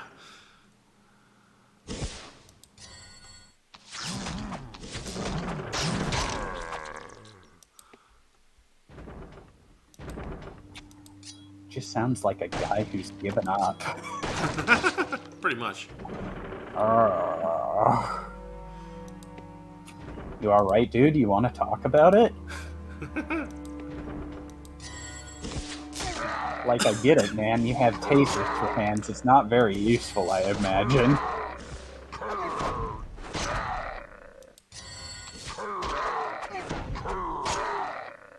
That's a lot of Krug. You were saying something about a lot of Krug, huh? Yeah, fortunately they don't seem to be the hard ones. They seem to be the guys that throw rocks and the... Those slow-moving ones are guards, or raiders? Those are raiders. Okay. 30 hit points. That's not too bad. They probably hit as hard as the guards, but have less health.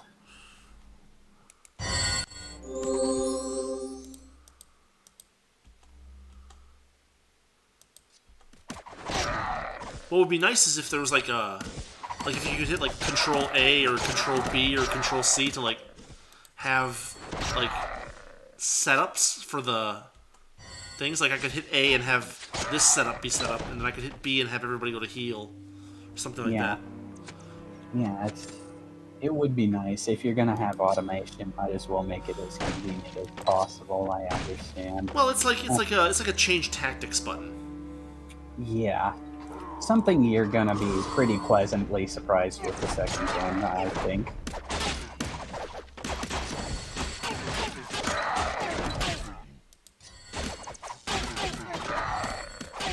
There's one thing to admire about the sequel to this game, it's that they listened to their fans' feedback when they made Dungeon Siege 2.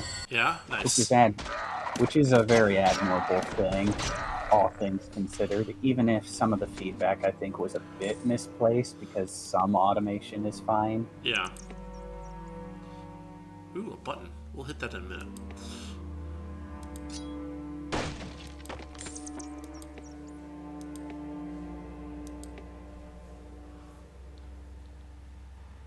How's the inventory space looking? Oh, we're fine. Nice.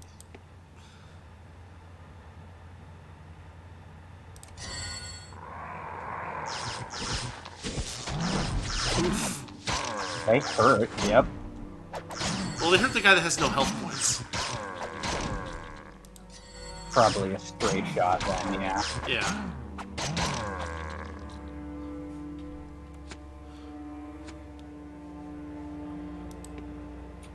Thinking about it, you could probably park your mule in that corner and sort your inventory with all the new goodies you got. And we haven't gotten that much, honestly. Yeah. I mean, the mule's holding on to a lot, but yeah. Yeah, but most of that stuff is stuff that we couldn't equip. So we haven't really gained any stats recently, I think. So. Mm-hmm.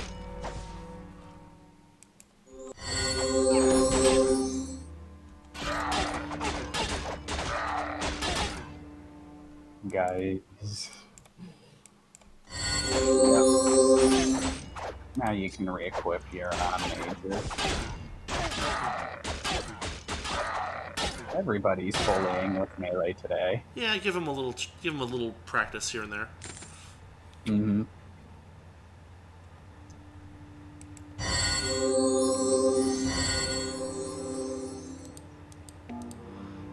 It'll only help them gain hit points faster, and I'm in favor of that. Yep.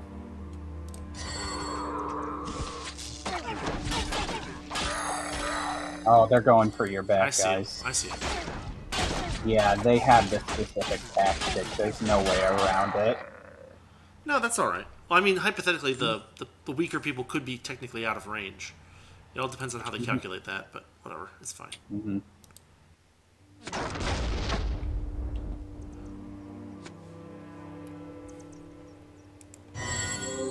It's neat to see a system like that because it gives the enemies a little more of an aura of intelligence, because specific tactics is not something you see much of, even in the second game. Yeah. Yeah, you might want to click one guy so they all go on it.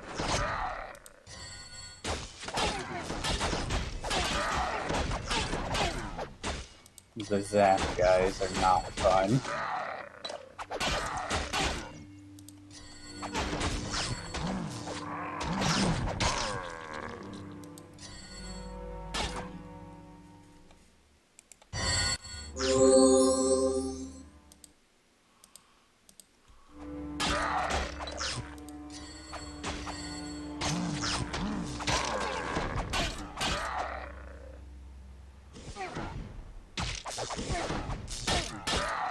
Where did he come from? That was hilarious. Do you think it might have been one of that revive thingies? Maybe. He revived in the back line and it just came up and started punching your mage. Yeah, that's probably what happened.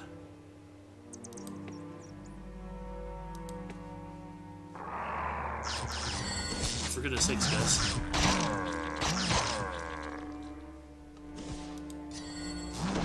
I do notice that your range guys tend to go after the enemies if they're set to move freely. Well, yeah, it gets my weaker people out into the dangerous areas more easily, and I'm trying to avoid that. And that's perfectly fine, yeah. I think maybe it would be okay in some instances, if only due to the fact that your melee people are front-loading and thus taking aggro most of the time. Yeah. Whereas engage is kind of like, okay, that thing is dead, now go back to where you were standing before all this. Yeah.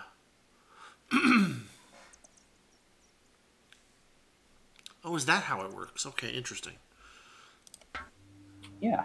I didn't think they would return. Yeah, so it's like they started combat standing here, and engage means they're gonna step back to where they were. Interesting, interesting. Okay, okay. That's... Whereas move freely is basically, okay, the fight's over, you're standing here now. Yeah. Whereas, as you can imagine, hold ground is just stay there. Yeah. They'll attack if it gets close enough, but they otherwise won't move. Everybody in.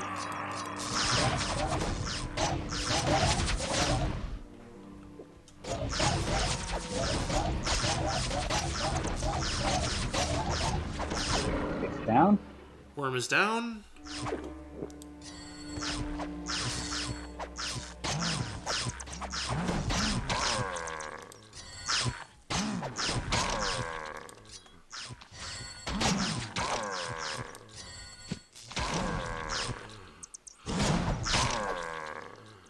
There we go. Everybody grab your leather armor, and we'll move on. Or is there another one? What was that? It might have been another one. It also might have been a stone golem up ahead. Oh, okay. There it I is. see It's it, up there. See that? Yeah, I knew it was a stone golem. Fun fact, actually, about the stone golems. Yeah? They are partners in the PSP game for Dungeon Siege. Partners? You mean like they joined the party? Like they are a proper unit. Oh, nice. Oh boy, someone get to that freaking goal. Whoa! Hey guys. He just slammed everybody in the face. Yeah, in a way that I wasn't prepared for. He's about to slam the ground. Yeah, I see it. But that'll leave him in a long animation, so that's good. Ow. Yeah, you see how they counter melee with just AoE everywhere. Oh, and he's down. Like, that sucks.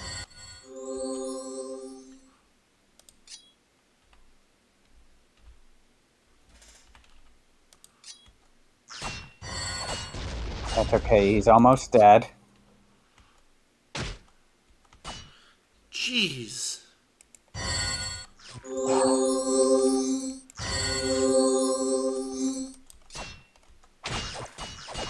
That's okay, he's dead. He's down. And now you can proper heal.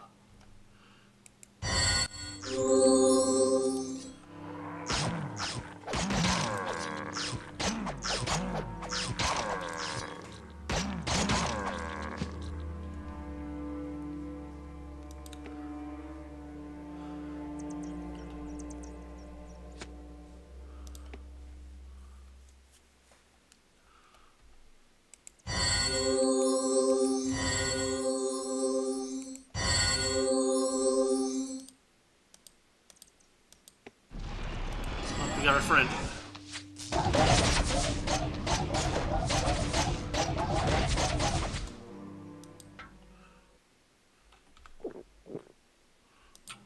Just because he hits a little less hard doesn't mean he doesn't still hit hard. Yeah, no, that's fair. Mm-hmm. Nothing in that treasure chest. I know, it's such a pain. I mean, it makes sense for a trap treasure just not to actually have anything in it. Like, from a logistical perspective. But I've had some chests that you just open that trapped that give you nothing. No, I know. So it's like, what did you lock in there? Well, it's a trap. You know, you put it there for No, someone I'm talking. to I'm greedily talking grab about. it. Yeah. Yeah, I'm talking about the ones that aren't trapped because there are a few chances for that to happen No, that's where fair. they aren't trapped. Also, I think you missed the door open thing back there. I did. There was a button for a door. I'm guessing you're going to go back for it at the same time you go back for your mule, though. Probably something like that, yeah. Ergonomical.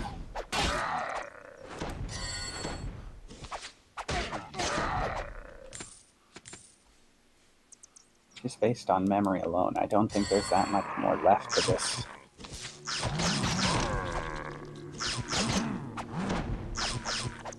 Guys, hit them. This is just the base melee miss chance, actually. It feels like they're throwing their hands at air. Yeah. In some cases, there are some enemies with higher evasion stats that are invisible to you. Yeah. But it's weird because it felt like you were hitting those guys before without much issue. Oh hey, at least Healing Hands is there making things really nice and cost efficient. Yeah, pretty much. You haven't needed to use much health potions at all. It's kind of nice. Well, it's good to have the two different lines of abilities, you know? Yep.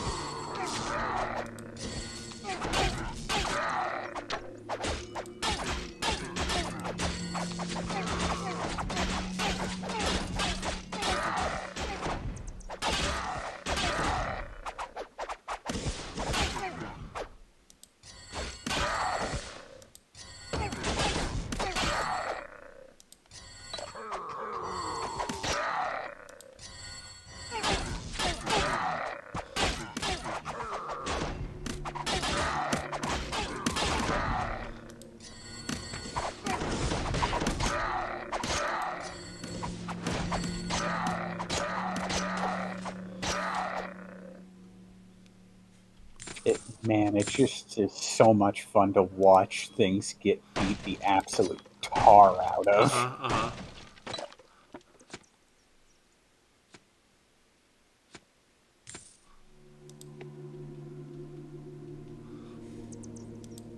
Yes, stand away from the exploding barrel, please. Yeah, well, we're gonna take out the Krug dogs first.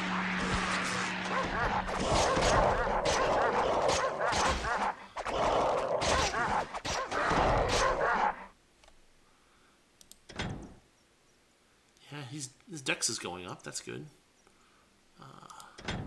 Intelligence is rising. Yeah, that's the actual thing about this. Even though you're speccing into one class for certain types, they'll still slowly get built up in the other stats. Yeah. Well, the tutorial mentioned that every skill adds a little bit to every attribute, but some of them more than others. Exactly. Oop, we got another friend. Ooh, ooh.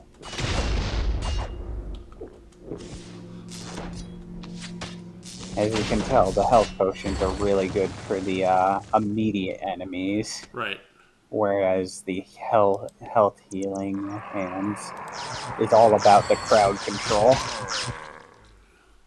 They're focusing down one guy, make sure that one guy is full on health so they can't get to it by the time you've killed it and thinned out the herd. Well, fortunately, they're not quite focusing on one guy. They're focusing on two guys. But also, that is a health shrine, so you could probably get your units to step on that.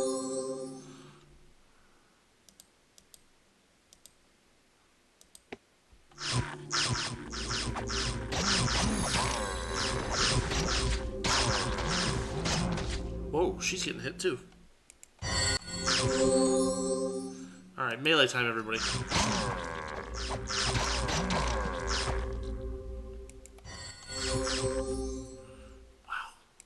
This is kind of what makes the melee style work for me as a player, because I could make everybody a melee unit, and Healing Hands explains exactly why that would go well. Yeah.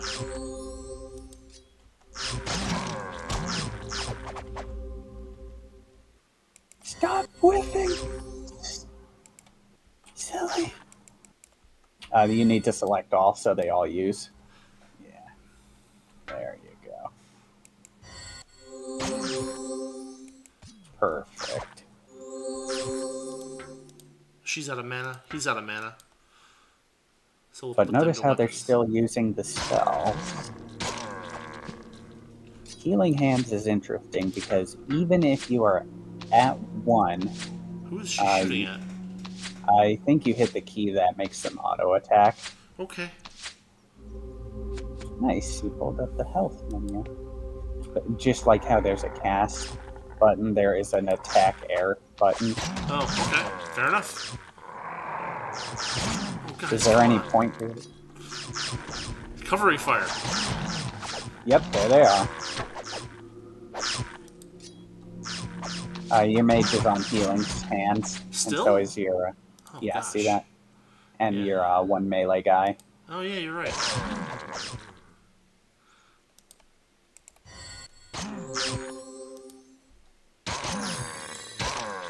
And they leveled up. Very nice. You leveled up. Apparently, I also hit the button to put health bars under everybody, or was it always that way? Yeah, you did. You did. There is a dedicated button for that. I think it's you. I don't know.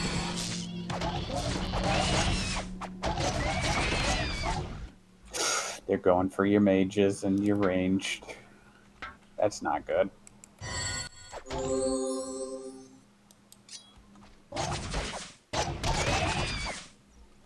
Well, now we're all in one place. Yeah.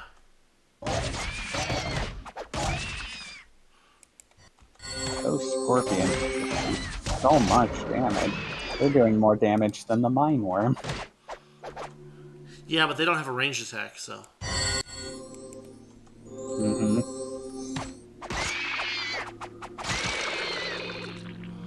Sheesh.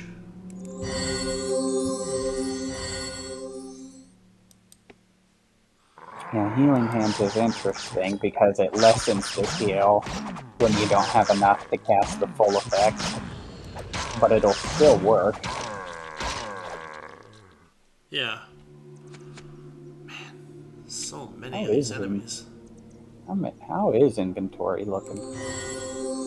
It's fine. We're not actually, they're not dropping that much, honestly. Yeah, you don't want to be all melee for this guy.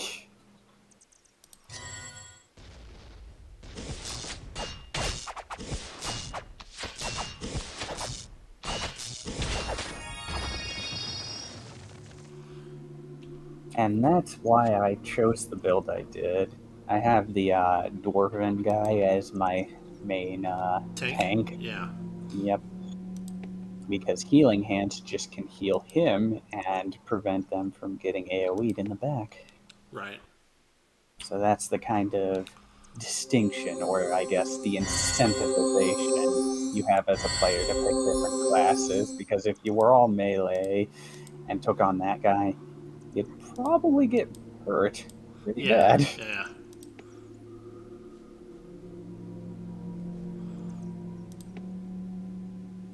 Man, the dungeons in this game are huge. And it's funny because this loops back around. Yeah. So yeah, you can probably get your pack mule. Nifty. Yeah, it is. But you can also open that.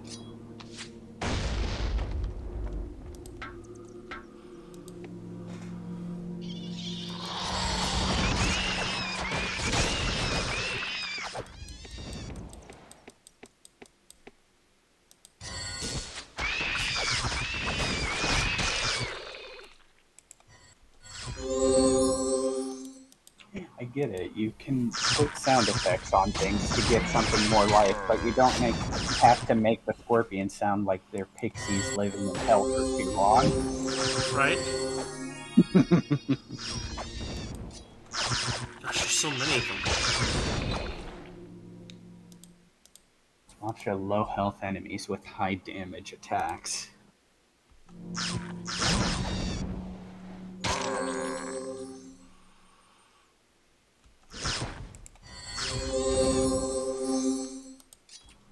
What happened to the mule?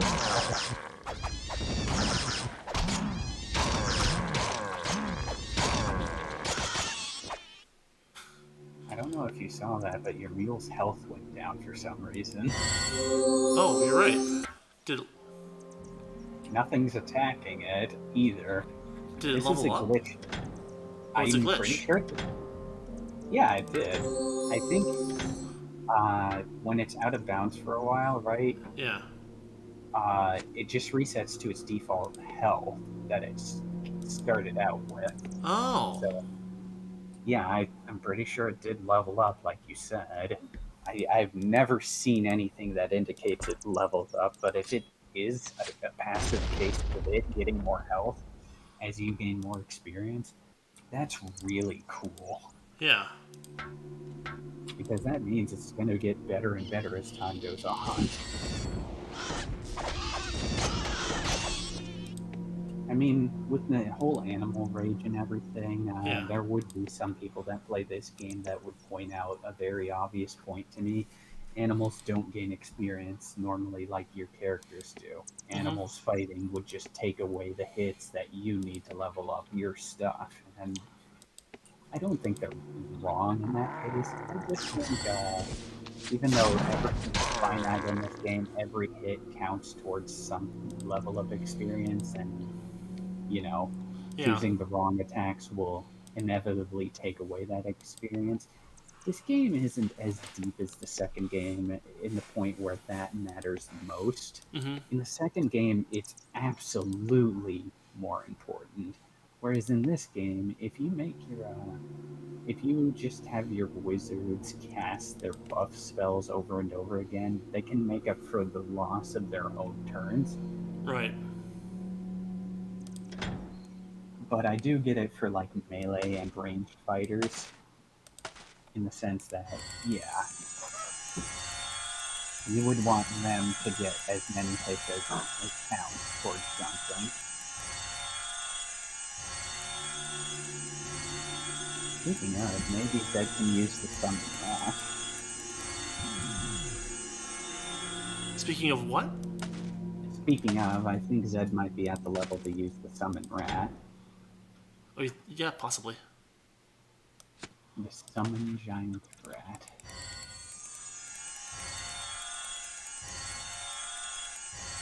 And I like it as opposed to a lot of other summonings in other games where you have a summon, right? And it lasts for like 60 seconds and it's really way too short a duration. Mm-hmm. Whereas 360 is a good long while for a summon, and it makes it feel like you're getting a lot more life out of it.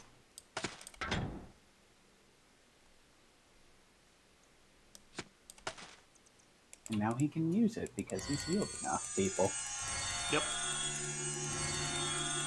It's a really cool system. I like it a lot. There you go. That's fine. Yeah. He's full. Yep. You can do this while paused too. That way it saves your durations. Oh, it's fine. Mm-hmm. It's long enough. I'm not too worried about it. And if it runs out, we just use it again. Yep.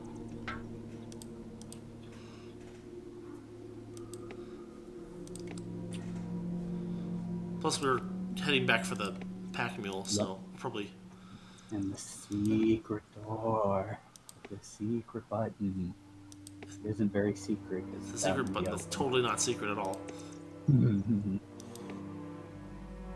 It's what's inside that secret. If I can find it again.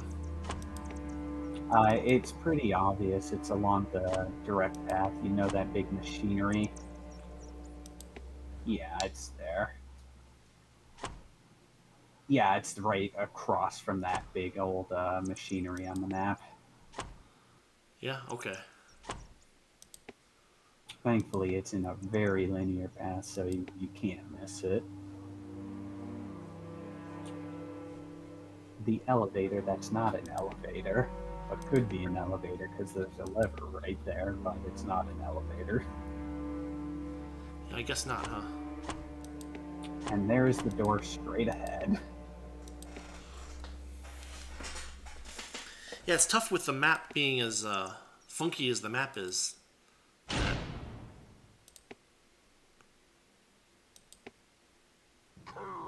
The mother of all Krug. Welcome to Krug Cafe.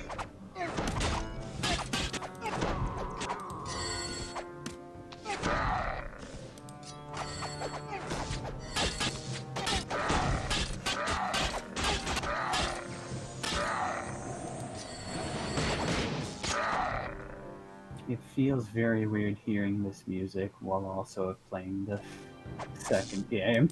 Yeah. Something about this seems familiar.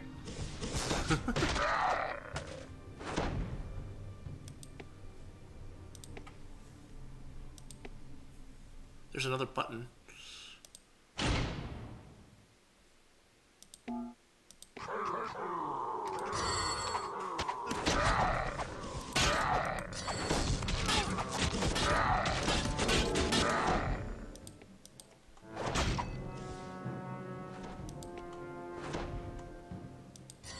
Like I said, the mother of all Krug. It's just a lot of them, though. This must be where they've been held up all this time, yeah. I guess this is what passes for a secret case. Secret-ish. They thought it was secret. It just had that button, you know, and you need opposable thumbs to open the buttons, so.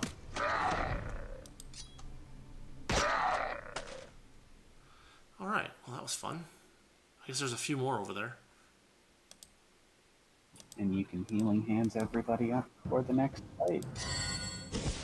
I mean, there's only one. It's just one guy, he's fine.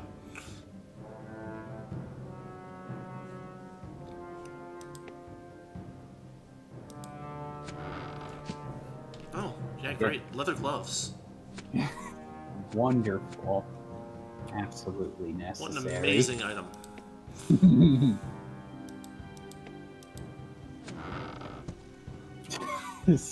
Another. Are you sure this was a chest and not a garbage can? You found the Krug social and garbage cans. You're rummaging through the Krug trash. Yeah, it looks like it.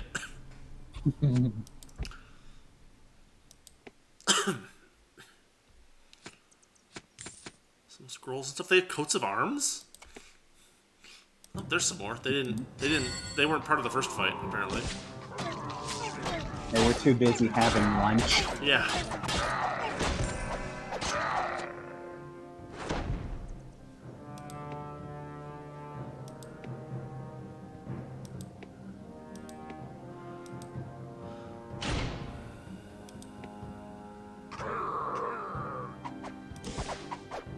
Ooh. And here's where they keep all the rocks. Extremely valuable rocks.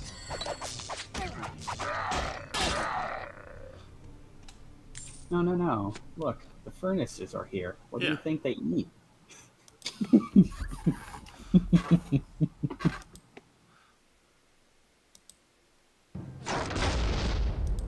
I'm allowed to make fun of the Krug as diet orcs. I'm allowed to say that they eat rocks for dinner. Guys, what? Okay, so apparently because the chests are in the way, Someone was trapped. they thought they were trapped because their AI couldn't figure out, hey, you can just walk around. Yeah. That is something I have seen only a little bit in the second game. They're better about it, but they're... Yeah, pathfinding is always a tough issue for games, and back in this era, it was not something that people spent time on. Yeah. Where is our pack mule? Just a few paces over, you'll see it when the grayscale's gone. Pretty sure, Well, so we have to go back through this fun stuff.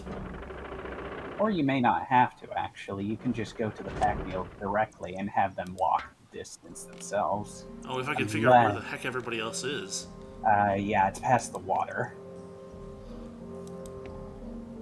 Mules are smart enough to operate machinery. Well, they don't need to even operate. They just need to stand on the thing at the right time. Because, yeah, they can't actually pull levers. You have to use a humanoid to do that. Right.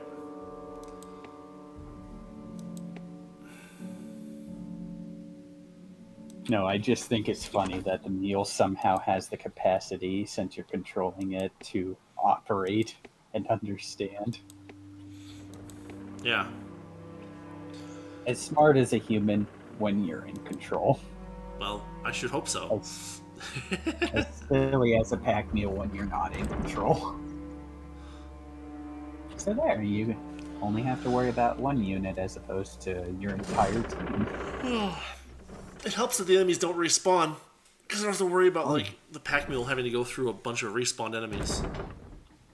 Something you can be assured of in this second game is that some enemies respawn, but most enemies respawn if you save and quit. Nah. It works like that, and thankfully it's mostly like if you play the game in one congruent session, they are not going to respawn. Right.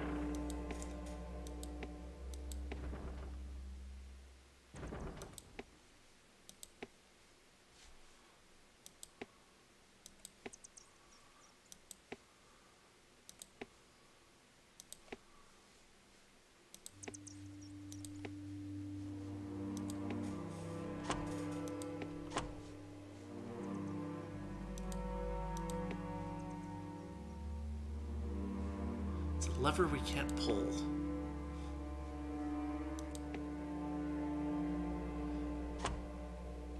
Not that it means anything, but my only speculation is that that machinery is not working anymore because of what the Krug have been doing, but... Possibly. Something like that. That's only me trying to make context where nothing exists and no answers are ever going to be available. Sure.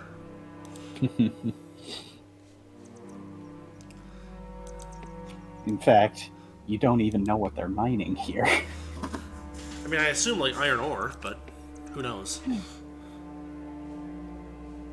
I go with the rule of funny. What do they mine here? Stuff. Oh, Krug food. Yes. They stopped mining, and that's why the peace broke down. This reminds me, are you familiar with, like, Ocarina of Time? I mean, Sure. Are you familiar with Ocarina? Yeah. But there is a comic somebody made, right? Of the Gorons, right? Like, why don't you just eat the rocks? There are rocks everywhere. Why don't you Hylians just eat grass? There's grass everywhere. Think before you speak, punk. So it's like, man. oh, it's a certain type of rock they've got to eat. It always is. Yeah, because it's got to be. I just like the idea that the Krug are throwing their food at you in this context. No, I mean, it helps that we came in and yelled "food fight." The line wasn't voiced, but Well, where did you guys come from? This is an unexplored corner you didn't seek out. Okay, they died pretty easily. I think probably we'll finish the stream here. Let's do a quick glance of our equipment and see what we can upgrade. Absolutely. So we got him up to strength of 15, which means he can probably wear those boiled leather gloves now, which are a slight improvement. Very nice. Kind of put some of those away. Let's see, weaponry-wise, 271. Can we do better? What's that hammer? Goring Clockwork Hammer, fast attack speed, 385. Adds to melee skill too. Bam, very nice. Perfectly acceptable. It's actually a pretty significant improvement. You 385. can probably up to pass the 271. sword. Yeah, you can Yeah, pass the sword can get passed down to somebody too. I don't think he had room for it. No, he did. No, he did not. That's alright, we'll fix it. And you can pass the amulet to somebody else since he's already got one. Yes, Amulet of Revival adds to mana. We'll give that to our mage, who also has a full inventory. What can we do here? Well, this is what pack mule is for, I'm sure. The pack mule is full too. Wow. Well, it's actually a really good thing you got one then, huh? Right. Does somebody need a helmet? Potentially. Oh, okie dokie. We can put some of these resurrect scrolls in the thing. Fire shots already. It'd be cool if you could like combine, if like spell scrolls had their own like strength kind of thing, because then you could. Yeah. No one has a dex of 13. It would be cool, yeah. I think if the game had the enchanting system, the idea would be you combine some spells to get the next level. Yeah. But there is no next level in this game. All the spells are kind of static. Right. So, yeah. What I'd do is select everybody, probably here. Yeah. Open all inventories. Oh, Then one person has tons of space. That's funny. And then you can control click to swap it over to the next person's inventory. Try that like you were selling. Oh, like that. Yeah, I see. Requires strength of 19. We'll take that, but it'll take a while to use it. So, like, you can throw a few one-space potions on the pack mule and then figure things out with K. Yeah. No, that's all right. The inventory. I mean, realistically, probably this is going to take more time than people who would watch this stream or video would care about. So I'm just going to say I'm going to spend some time fiddling with this inventory and get everybody equipped. And we will start the next episode from here with improved equipment. So, thanks, Diz, for hanging out. Absolutely. And it was a pleasure. Yeah, absolutely. And we will pick this up a week from today, as usual. Friday, we've got Dying Light. Monday, we've got Ogre Battle.